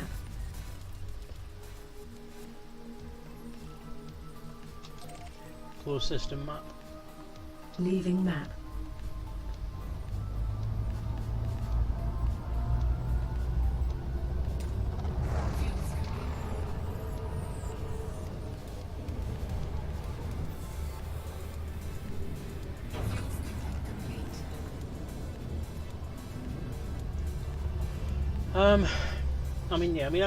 I rely very, very, very much on help, on charity. I'll admit that now. Bifford, you've been amazing. Bifford, Colin, John, Drew, the people who've supported, proofread, helped me edit after I was let down by that one person who I thought I could fucking trust. Everyone else stepped up and really did give me a hand out of it. But the fundamental fact is that I'm not a company. I'm not a games company. I'm trying to set one up. But I can't do that without the support of everyone else, and I can't do that without, hopefully, the income from this game picking up a little bit. Frontier have made it very clear, very, very clear they're not going to support me. I don't know how much clearer they could be. They could at least have had the guts to stand up and say, well, no, we're not going to support you. But it's just been silence. The big wall of silence has been put up since Spider-Mind became the Golden Boys. And yeah, I've said before, I'm a little bitter about it. I didn't think I deserved to be dropped. I think I did a good job. It took me a lot longer than I thought. But, I mean, I lost out as well. Not even just the fact that obviously Spider-Man then managed to jump on board because of someone essentially claiming I was never going to finish this game and then jumping in bed with them instead. Well, all I can really say to that is, yeah, it hurt me, it hurt the game, it hurt my product. It was a knife in the back to join the rest of the pain and suffering that I'd gone through to that point to get to where I was. And, you know, fair enough, Frontier's running a business, they need to make money from stuff, they need to have a good advertisement for the game. And I think my book is. It had troubled birthing pangs, basically. I lost money, I lost influence, I lost time. I could have got 3 years of good sales off the back of it, and I didn't. So that's punishment enough as far as I'm concerned. And I know that there were things climbing up the back of it that came along. Fair enough, it happened. But everything could live together, and I'll be quite honest with you. And I've had this conversation with John as well, John Lunn from Spider-Man Games. The games are two very different products. There is no reason why they can't survive in the same genre, in the same universe, because they come at everything from a completely different perspective. Open system map. System cartography. Our games could very, very easily supplement each other, and he said that when we actually played a game of mine. He played Elite Encounters at Fantasticon last year, and I'm hoping that there will be a reciprocal thing this year. Closed system map. Exiting map. Where I can play his game. They both exist in a very, very different set of paradigms. Mine goes into the detail and the history of the game, the lore, the background, the current setting, what is in game, and expand what is in game but within the canon. And it was very, very tightly edited to do that. Whereas Spider-Man's game goes off on a tangent. It essentially creates its own parallel universe. I mean, if you like, I'm Prime Universe and he's JJ-verse in terms of how these things link together. So there's no reason why they can't be marketed and pushed together. So to be dropped like a stone like this, it hurts. I don't know what more to say about that. But whatever they do, I wish them luck. I wish them good fortune. I hope they find their niche, and I hope they don't get fucked over by Frontier the same way that I have been. Because no one deserves that crap.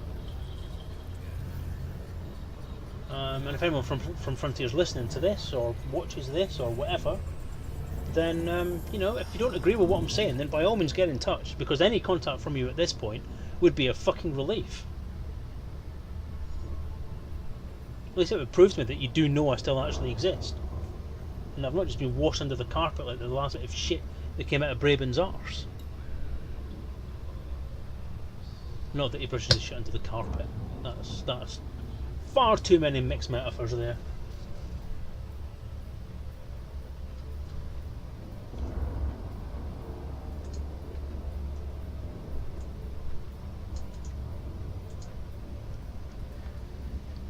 Open galaxy map. Stellar cartography.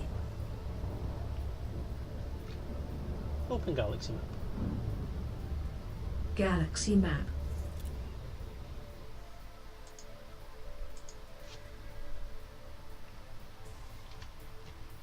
I mean, that was vehement, that was possibly offensive, but you know what, I don't care at this point in time.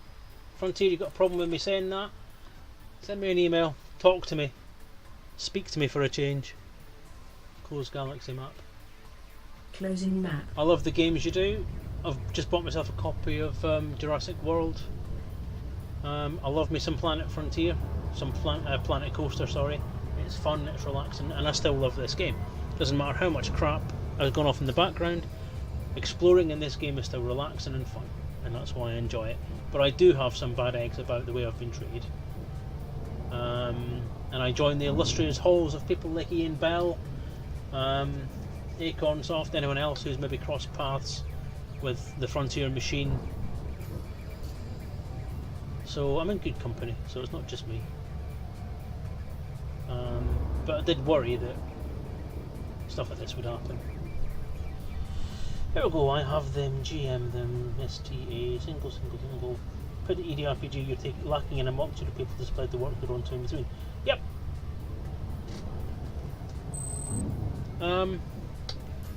Well, I appreciate everything that you do, Bifford. I mean, as I say, I could give a list of people, and I suppose if you want to have a look at the list of people, you stick it in the front of the, you have a look in the front of the RPG's book, and it's there, exactly what's been said and done, who by. Engage FSD. Charging frameshift drive. I mean, Psycho Cow, Simoof, the entire Wilcott family, DJ Truthsayer, all the Sovereignty guys. Malik VR currently is pushing my book like you would not believe. I've given him permission to read shit out from it, and he's reading shit out as lore. It's the lore book, that's the thing. This book is the lore book. And that's maybe where it's needing to find its niche. No anomalies detected. I've had my book Safety reviewed protocols in a for gaming exit. magazine called Tabletop Gamer, and it got a fairly good review. I mean, it didn't get a brilliant review. My first time book publisher, my first time game designer, you know, it's not perfect. I fully understand that. But you know what? For a first time writer and a first time gamer, well, not a first time gamer, for a first time book publisher, it didn't do that bad. You know, the review it got from Tabletop Gamer as a game with it's a firmly retro feel and proud of it, is exactly what I was going for. So I know that I've got a talent for this. I put out a book to hit the exact kind of feel that I wanted to feel with it, and I know I can do it. So I know it's good. It just needs to hit that niche, and I need to get out there and market the damn thing. What I'm pissed off about is that at this point in time, I'm pissed off because I've missed out on going to another convention next month because this print shop is taking the piss, and I'm getting a bit sick of it. So I gave up on going to LaveCon, and I gave up on going to Elite Meet in order to try and focus on getting this book out in print form at conventions, gaming conventions and Comic-Con type stuff. And I've now missed 2 of them because this printer can't get the fucking arse in gear, can't get things right. Engage FSD. Engaging drive. So yeah, I'm a bit gutted about that, and it just seems there's setback after setback after setback. Oh, and by the way, before I emailed that guy of yours, that Graham at Arian Games, I've had no response. So yeah, I'm not happy about that either. So I am needing to look at Vectors. alternatives for this printing thing. But he's never got back to me, so... Checking systems now. Complete. All systems check out. No unusual activity. Yeah, I know, John. You're awesome. Yeah, like I said, I mean, the old guard, the people who have been into Elite for years and have kept the flag flying, kept the fires burning and all that kind of stuff, have done an amazing job for me as well, and I do appreciate that every day of my life at the moment. This book would never have been written without those people. Would never have been finished without the help of these people.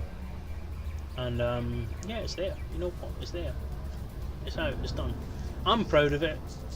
The community seems to be behind it. I need a higher percentage of people to get behind it. That's about it, really. I just need to get some more marketing, some more exposure out there, and do what I can with it, and that's it. I don't have the machine behind me. Engage FSD. Charging And I accept frameshift that. drive. I'm pissed off about it, but I accept that. I would like my book to be on sale in Frontier's shop, but that's not going to happen. That's been made very clear.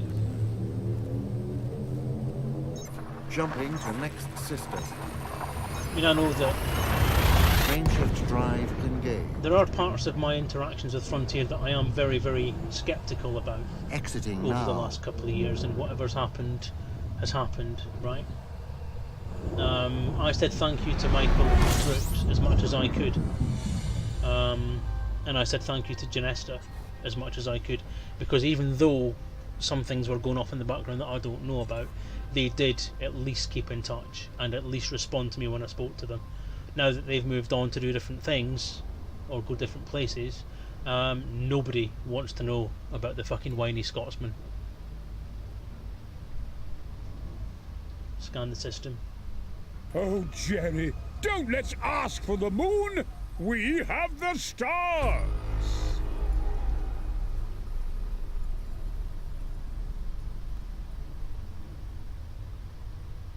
C2, 3, 4, 5 and 6. Open system map. System map. Nope, it's not the right one. Ariatus. Am I in the right place?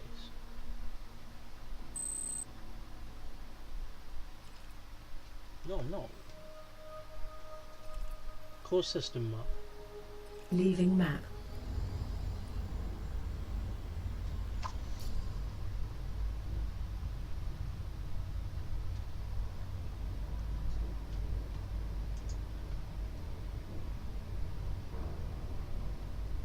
A1. Open system map. System cartography. Open system map. Displaying map.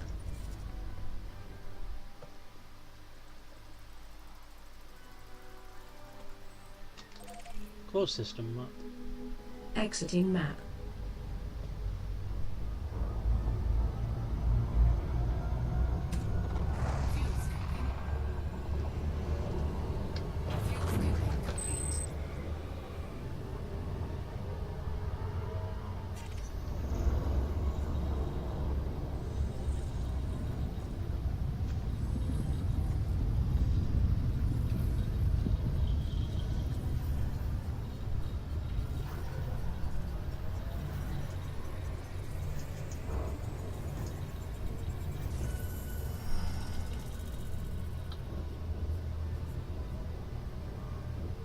Open galaxy map. Displaying map. Open galaxy map. Displaying map.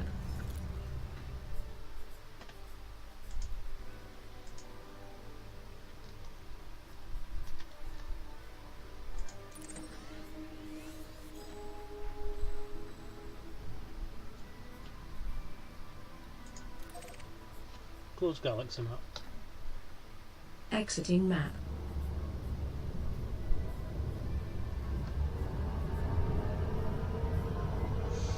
Okay, this is the last one I'm going to explore tonight. I'm going to try and land somewhere in this system if I can.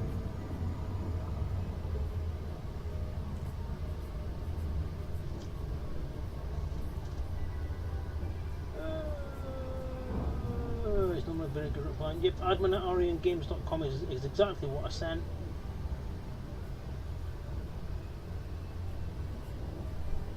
But no response. You found sorts of their shit out in a replacement, get you moved. Yay. Cool.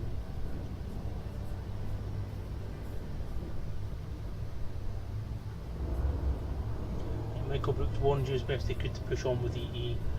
Well, it was obvious. I mean, the thing is, I actually myself said that if there was anything else waiting in the wings, just let it go.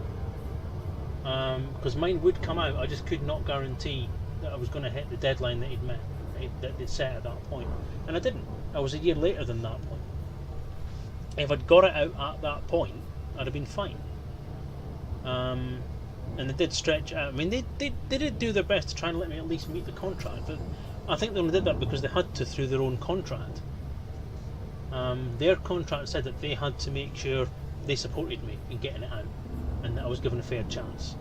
And I was given a fair chance. I was given more than a fair chance. But they have now met, I would say. I've not gone through it, I'm not going to go into it online because it's obviously not a thing I can say in public, but I think we've met all of the terms of our contracts.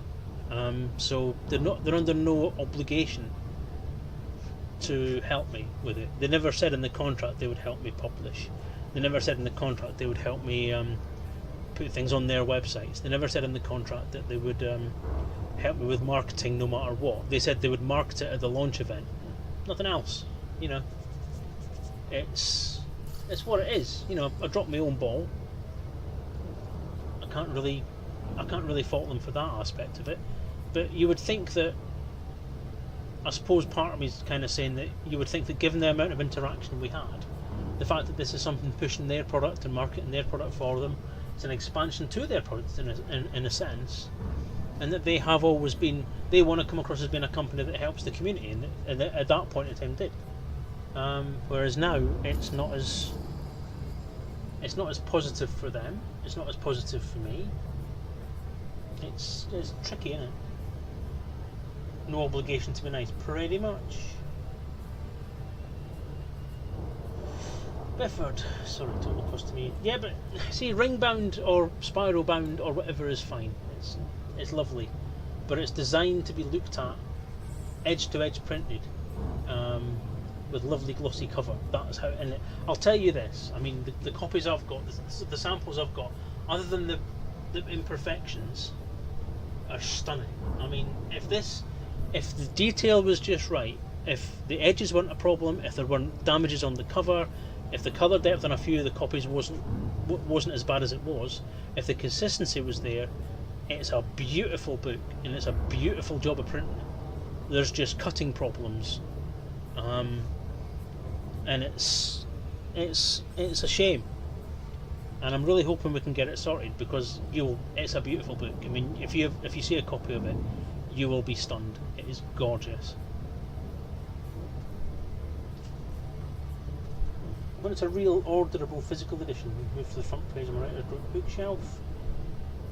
From as fellow writers won't move until then. Fair enough. If I send you the email and I'll forward it on. Okay, fair enough. Engage FSD. Engage FSD. Frameshift drive engaging.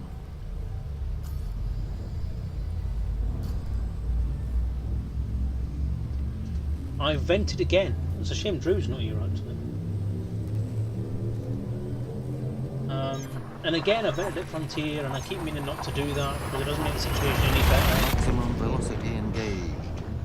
So again, I'm thinking twice about putting this on YouTube now because of the content of the morning. Exiting now. But I can't help it. This is why I didn't want to go into the thing about the book right at the very start there, Bifford, because I do have some issues with this situation that I'm in. Scan the system. Space! The final frontier! Who was it that once said that?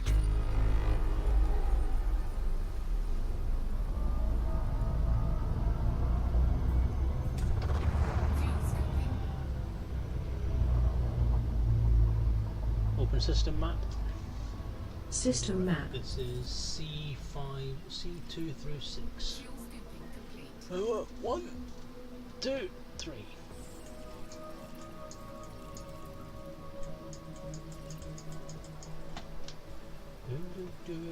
Two. Close system map. Leaving map.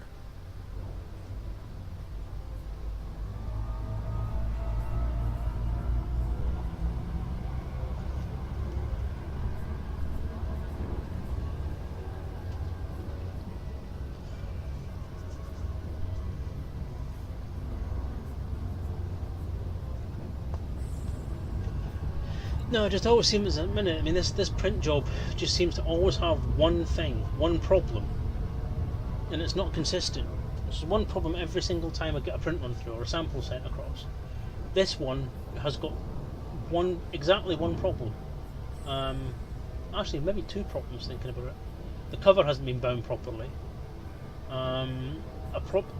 Something that isn't a problem with the publisher itself, but I think is the shipping company, is that the spine is actually broken. They seem to have this problem with getting a damaged corner every time they send me a copy, and it's wrapped up like you would not believe in bubble wrap. and I think it's DPD local that's causing the problem. I think they're chucking it about like you wouldn't believe. But the second problem is that the 12-page bit at the back with the commander's screen is completely misaligned. It's actually zoomed in, so there's about 5mm missing from the edges that would have to tile together if you're going to make a commander screen out of it. So I don't know. Well, John, that is the plan. If I honestly haven't got this sorted out by September, there's going to be some. Ooh, I'm inside my own body. If they haven't got it sorted out by then I'm going to lose my whack. I really am. Because September is ridiculous. I mean, they said this would be done by January. I had a Burton Comic Con to go to in February. And I was due to go to Derby Comic Con, which is just literally down the road from me. It's like a 2-minute bus ride from here, from my house to Derby Comic Con in the first week of June. And I opted out of going to LaveCon for this convention. And because of this printing shit, I can't go. And I'm fucking annoyed. Bifford, just thinking, is it worth you emailing me your email address? Don't ping it to me. I've probably got it. It doesn't matter. I've probably got it kicking about. If I get off my lazy arse and search for it, that would maybe help. But yeah, I'm getting to the end of my week with it now. I mean, I've sacrificed 70 quid on Burton Comic Con. Luckily, I haven't booked Derby Comic Con because I couldn't guarantee what was going on, and I'm glad I didn't, because that'd have been 150 quid down the drain. Because they don't refund you see.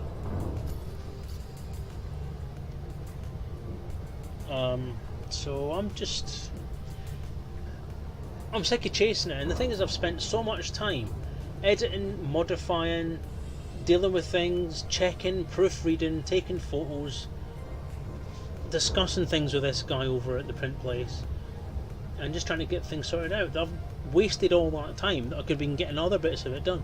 I want the print version finished and finalised so that I can get it converted over into Kindle and EPUB format.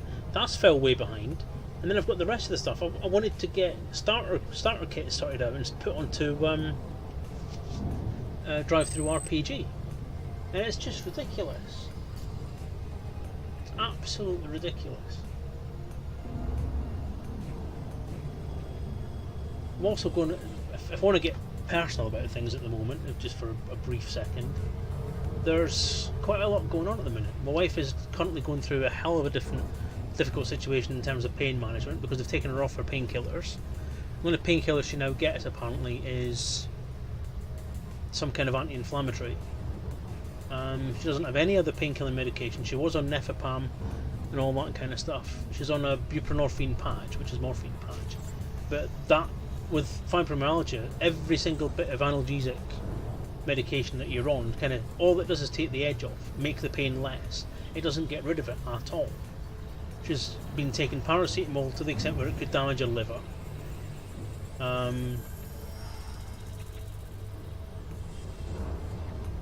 Open system map. Displaying map.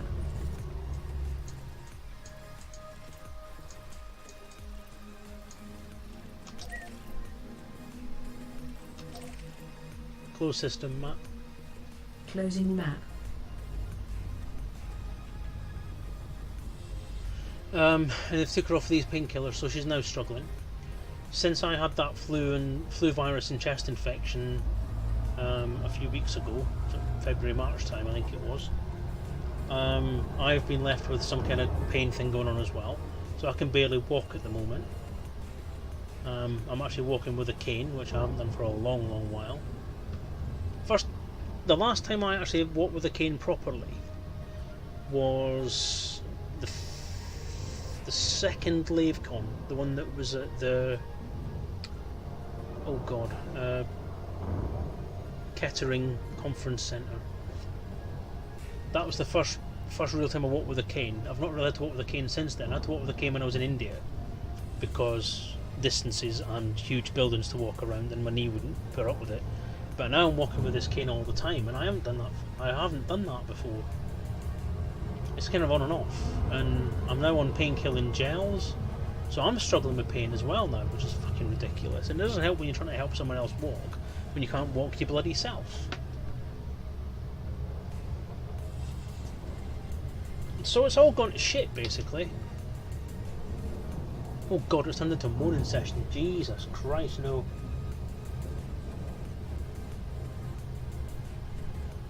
I know I've got it, I just can't be arsed looking for it different. Oh well, don't worry. No, I didn't mean to turn this into a whinging session, I do apologise. I think the Frontier conversation, the situation with that pisses me off, and the situation with the print shop is really pissing me off now. I'm missing so much marketing, so much sales, because I'm just not getting the support from people who I thought I could rely on. Which seems to be the kind of ongoing theme since this book neared completion. Since the completion of the first draft, anyway. Open system map. System cartography.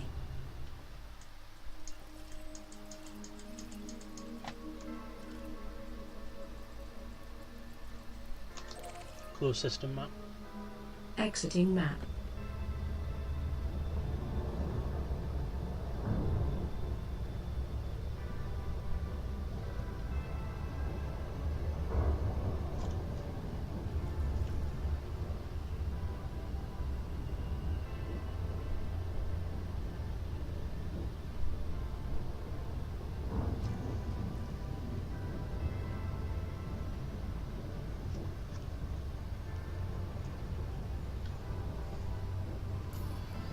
Oh, it's all good though, isn't it?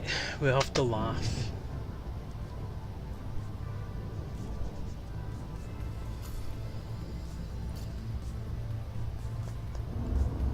You know what makes it all better though? All this crap. I mean, Frontier not really being particularly great, print shop not being particularly great, progress on the RPGs, ancillary things not being that great, health not being that great, and not being that great, things not being that great in general, everyone around me falling to bits and people dying from streams and just things going wrong all over the place. But you know what makes it all better?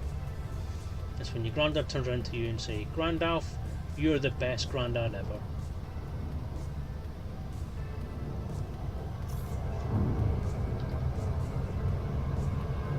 Everything else just goes away then.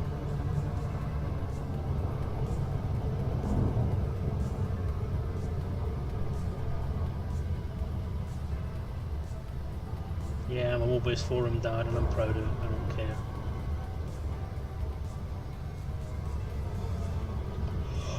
Oh.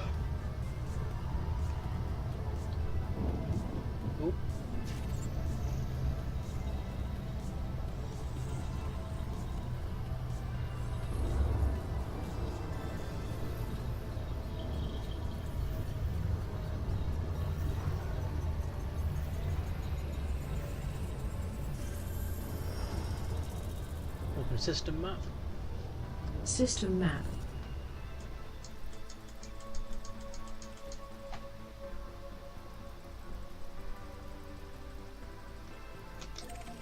That could do being a bit faster.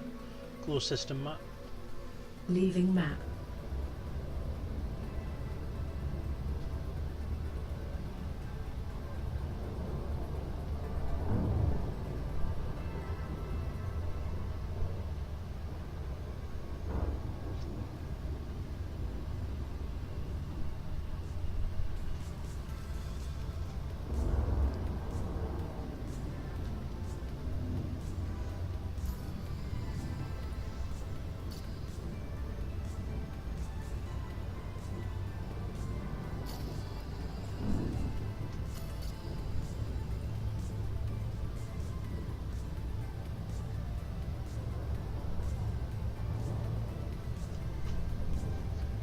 Suffering heat is killing me, and the last for ketamine is worn off. We're in no man's land as the NHS won't perform that treatment anymore. Ugh.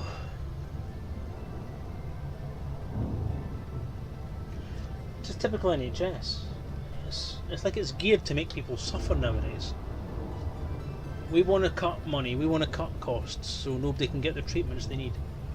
It's like I've just been told that I'm not allowed vitamin D tablets anymore because Derby City PCT or Derby PCT has now said no to vitamin D supplements. So I now have to buy these from the chemist. But I went to the doctor on Friday, Thursday or Friday. And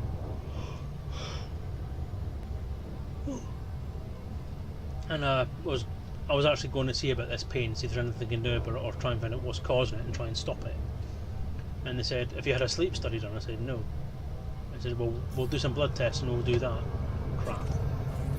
First loop of shame tonight, people. Loop of shame.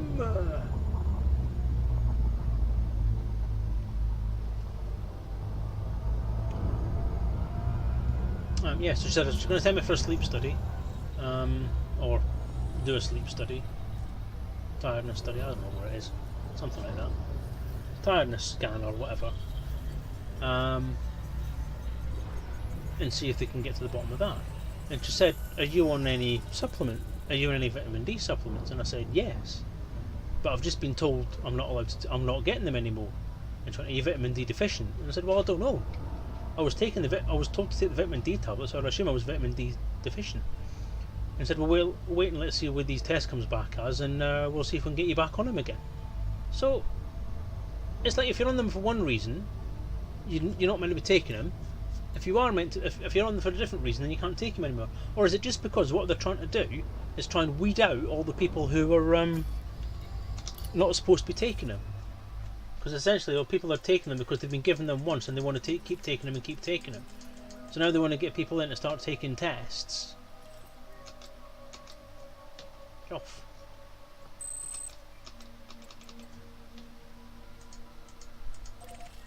Close system map. Closing map. This has got a landable planet around it as well, which is useful.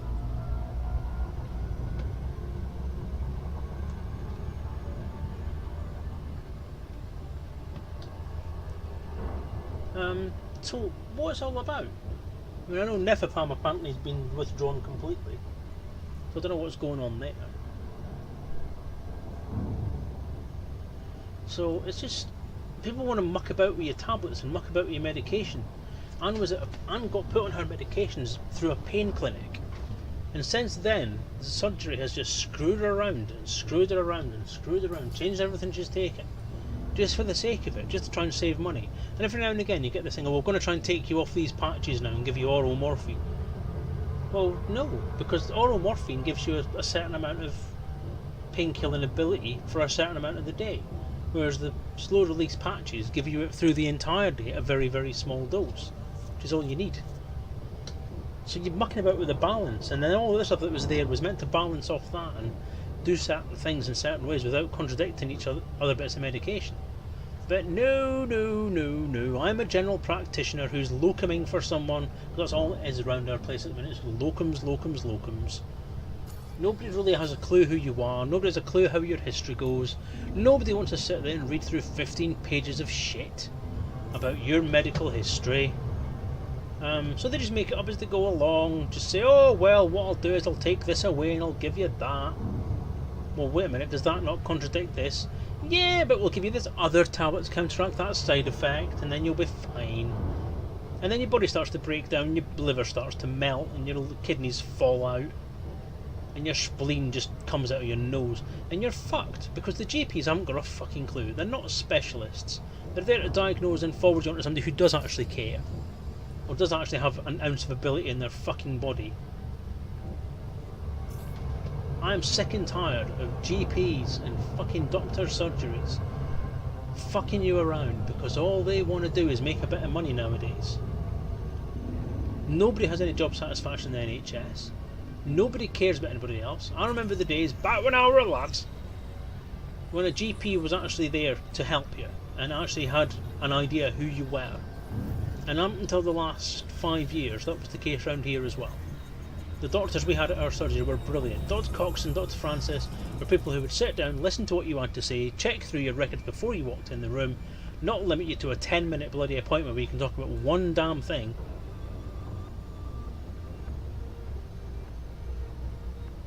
Target. Locking target.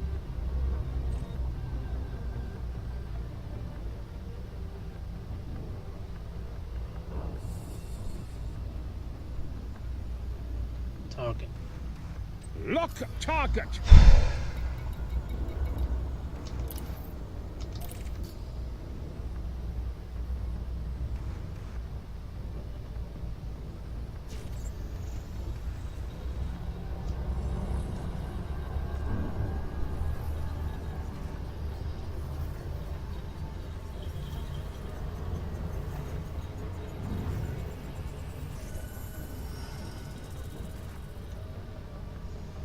What you're talking about is Joe Pesci's character. Bedford.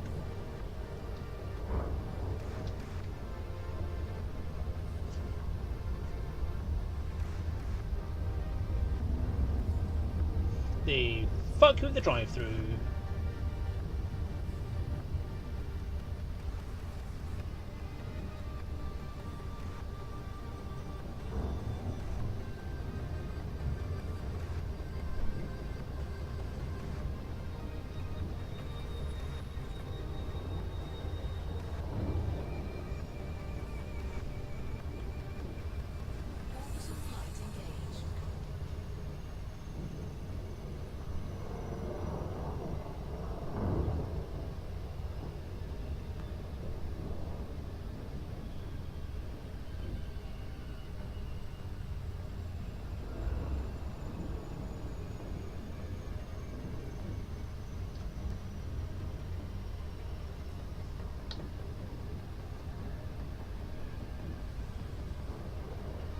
It wasn't a PI anyway.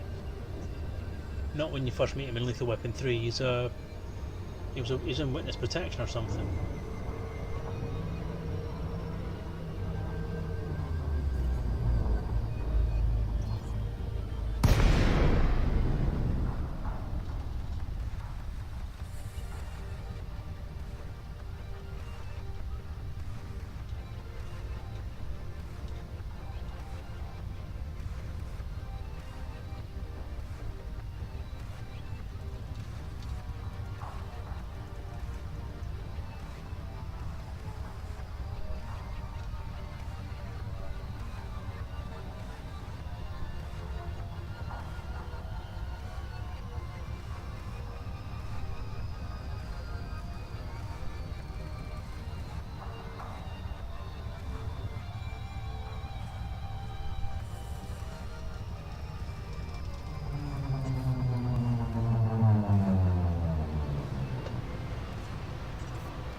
Okay, something's not right.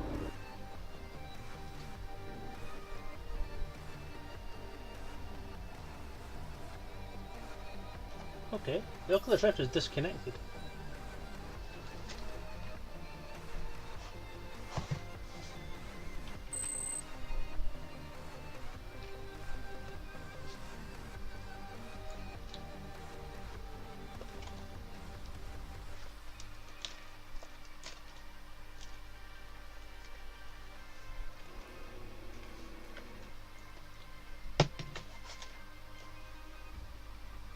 Okay, that's worrying. Now I need to land this damn thing without actually being able to see.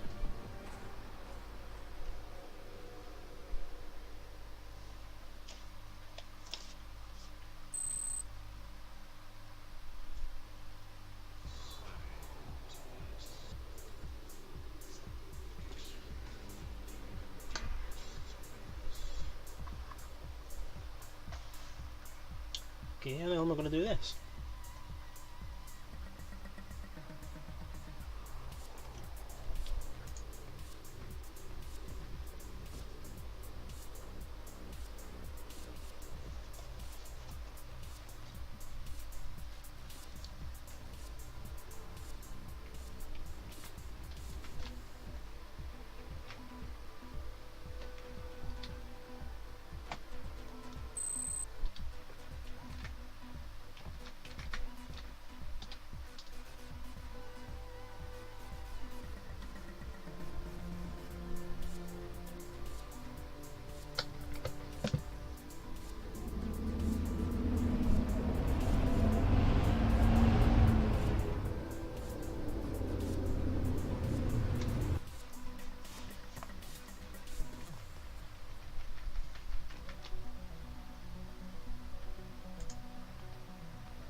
Looks like it.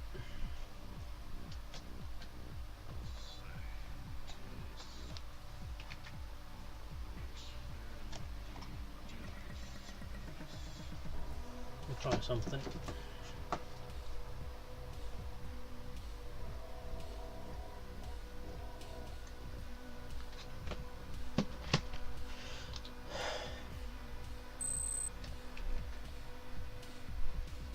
It's on. On.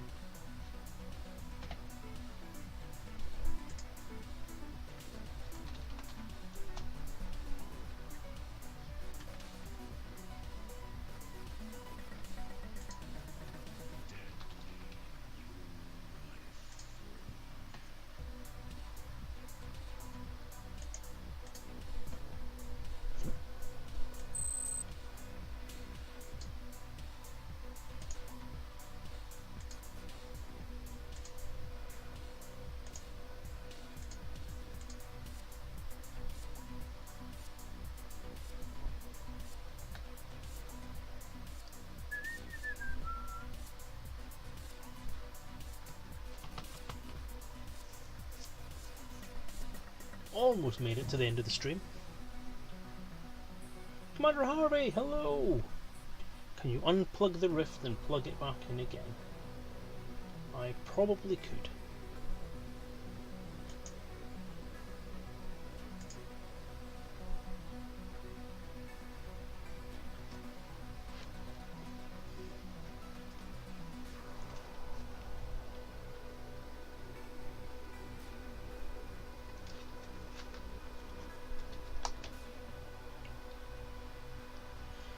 One more thing to try and do. I mean, it is picking it up, it's there.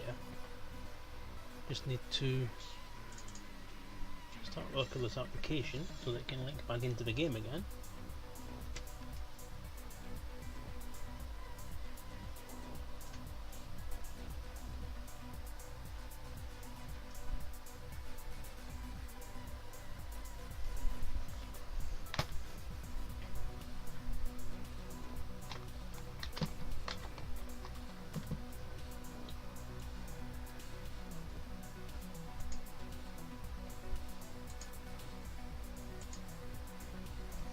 Everything's connected and working.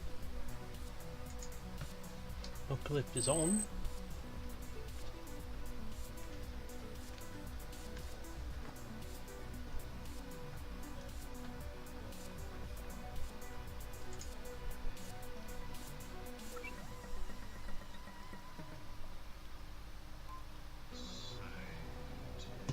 Can that reconnect it?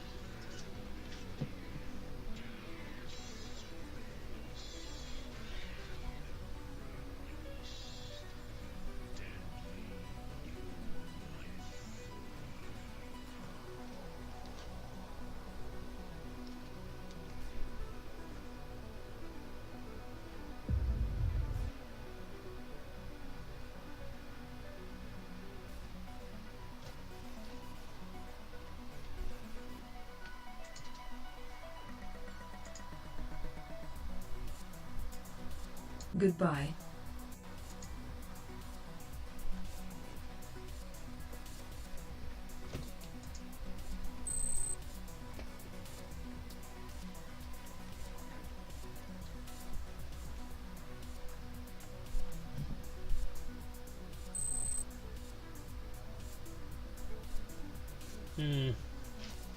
No, I think I've lost connectivity completely.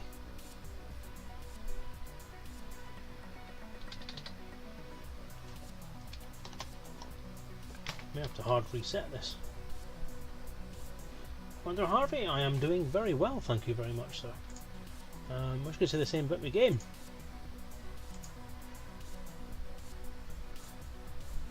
I think what I'm going to have to do is actually hard crash ED.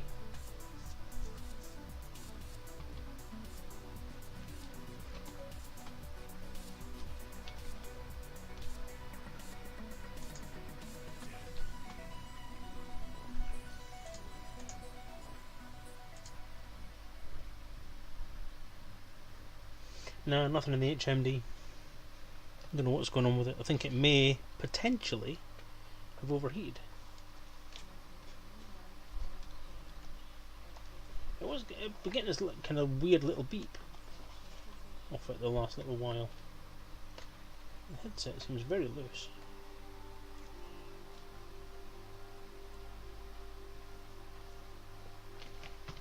Won't even bloody crash now at all.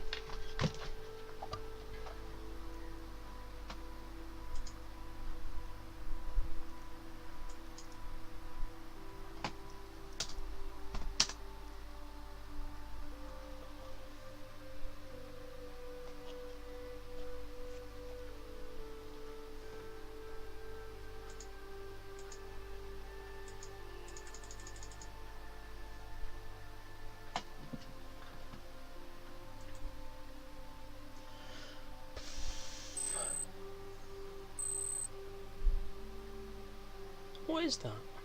Where's it coming from?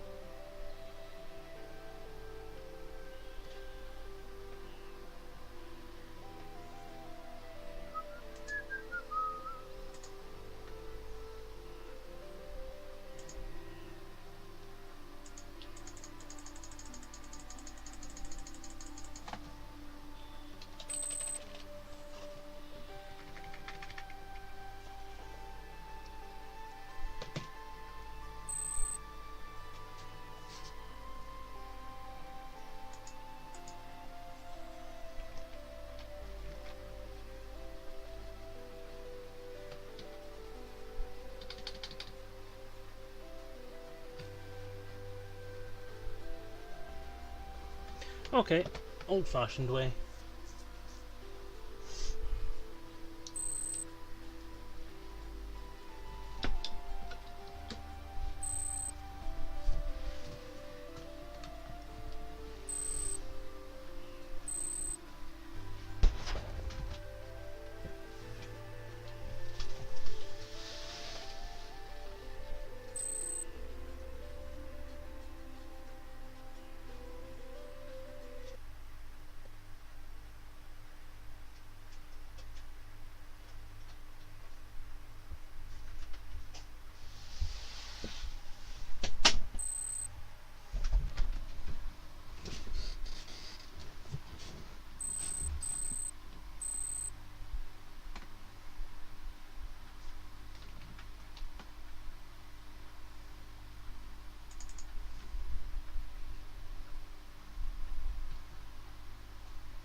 Well, I can't seem to get it to log back in at all.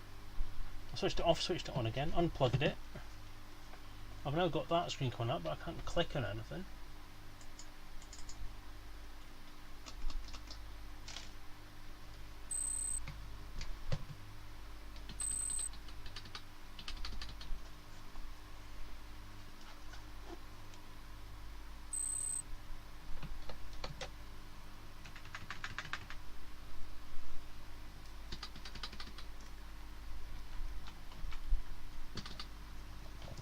gonna have to end task it, I think.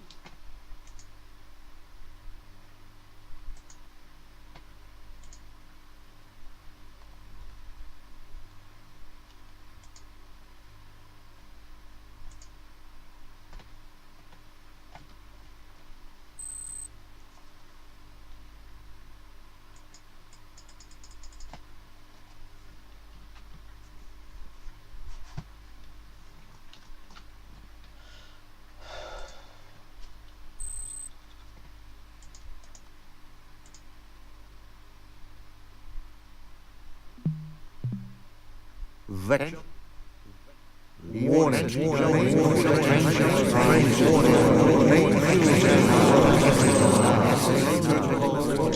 Readying for exit. All other systems now.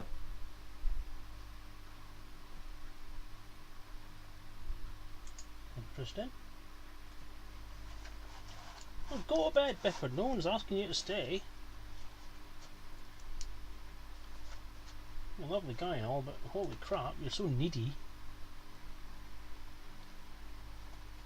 Okay, so that's stopped the application. Now, the Rift software is running.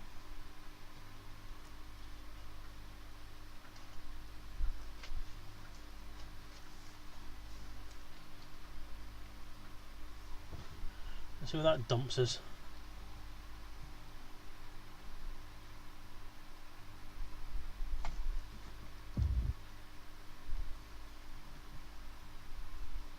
Once I get landed, we'll call it a night for the night, guys.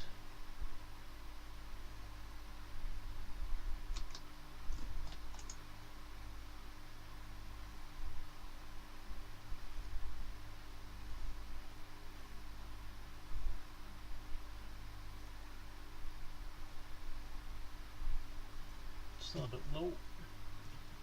Can we unset?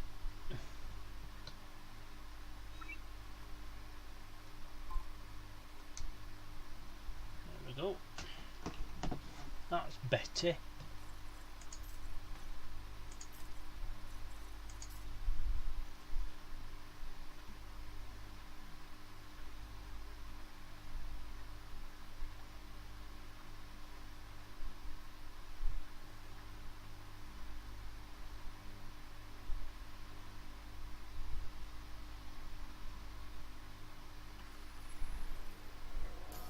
Yeah, dumped it roughly where it was, that's good.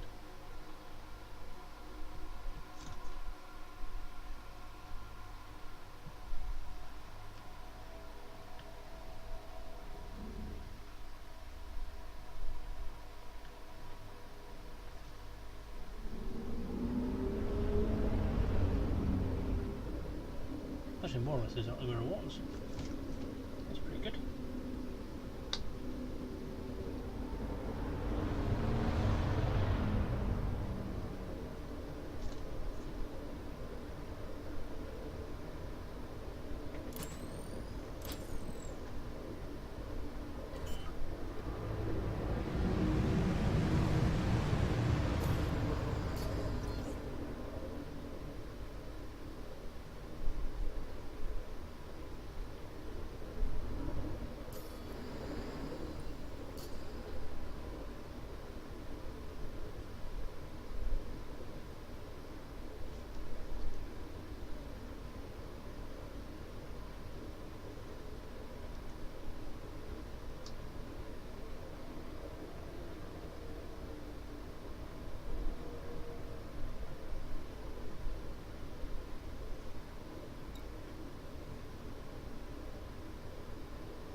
And we're down. After some faff.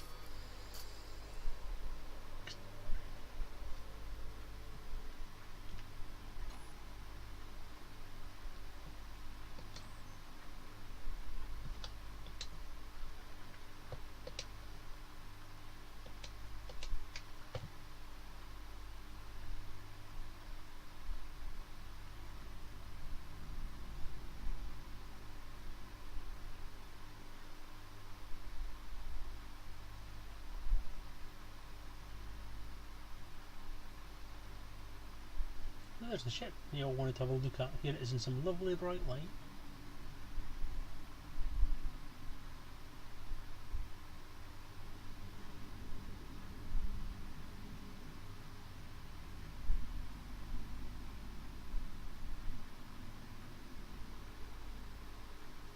I like it. I do like the Chieftain. It's lovely. I just wish it had some more cargo space in it and not 3 military specific compartments.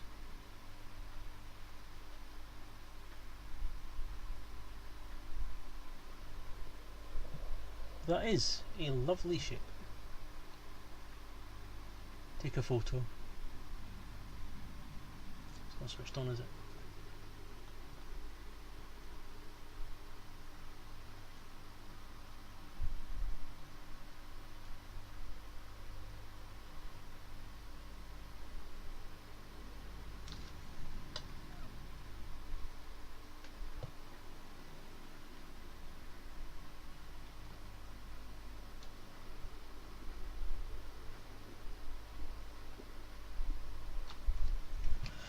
So, that's it for another night of shenanigans.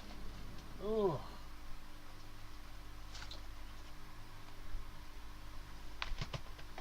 So, it has been a fun evening. I hope you've enjoyed yourselves. I hope it's been fun. I hope I haven't whinged too much in a little venting session that we had there, which was lots of fun.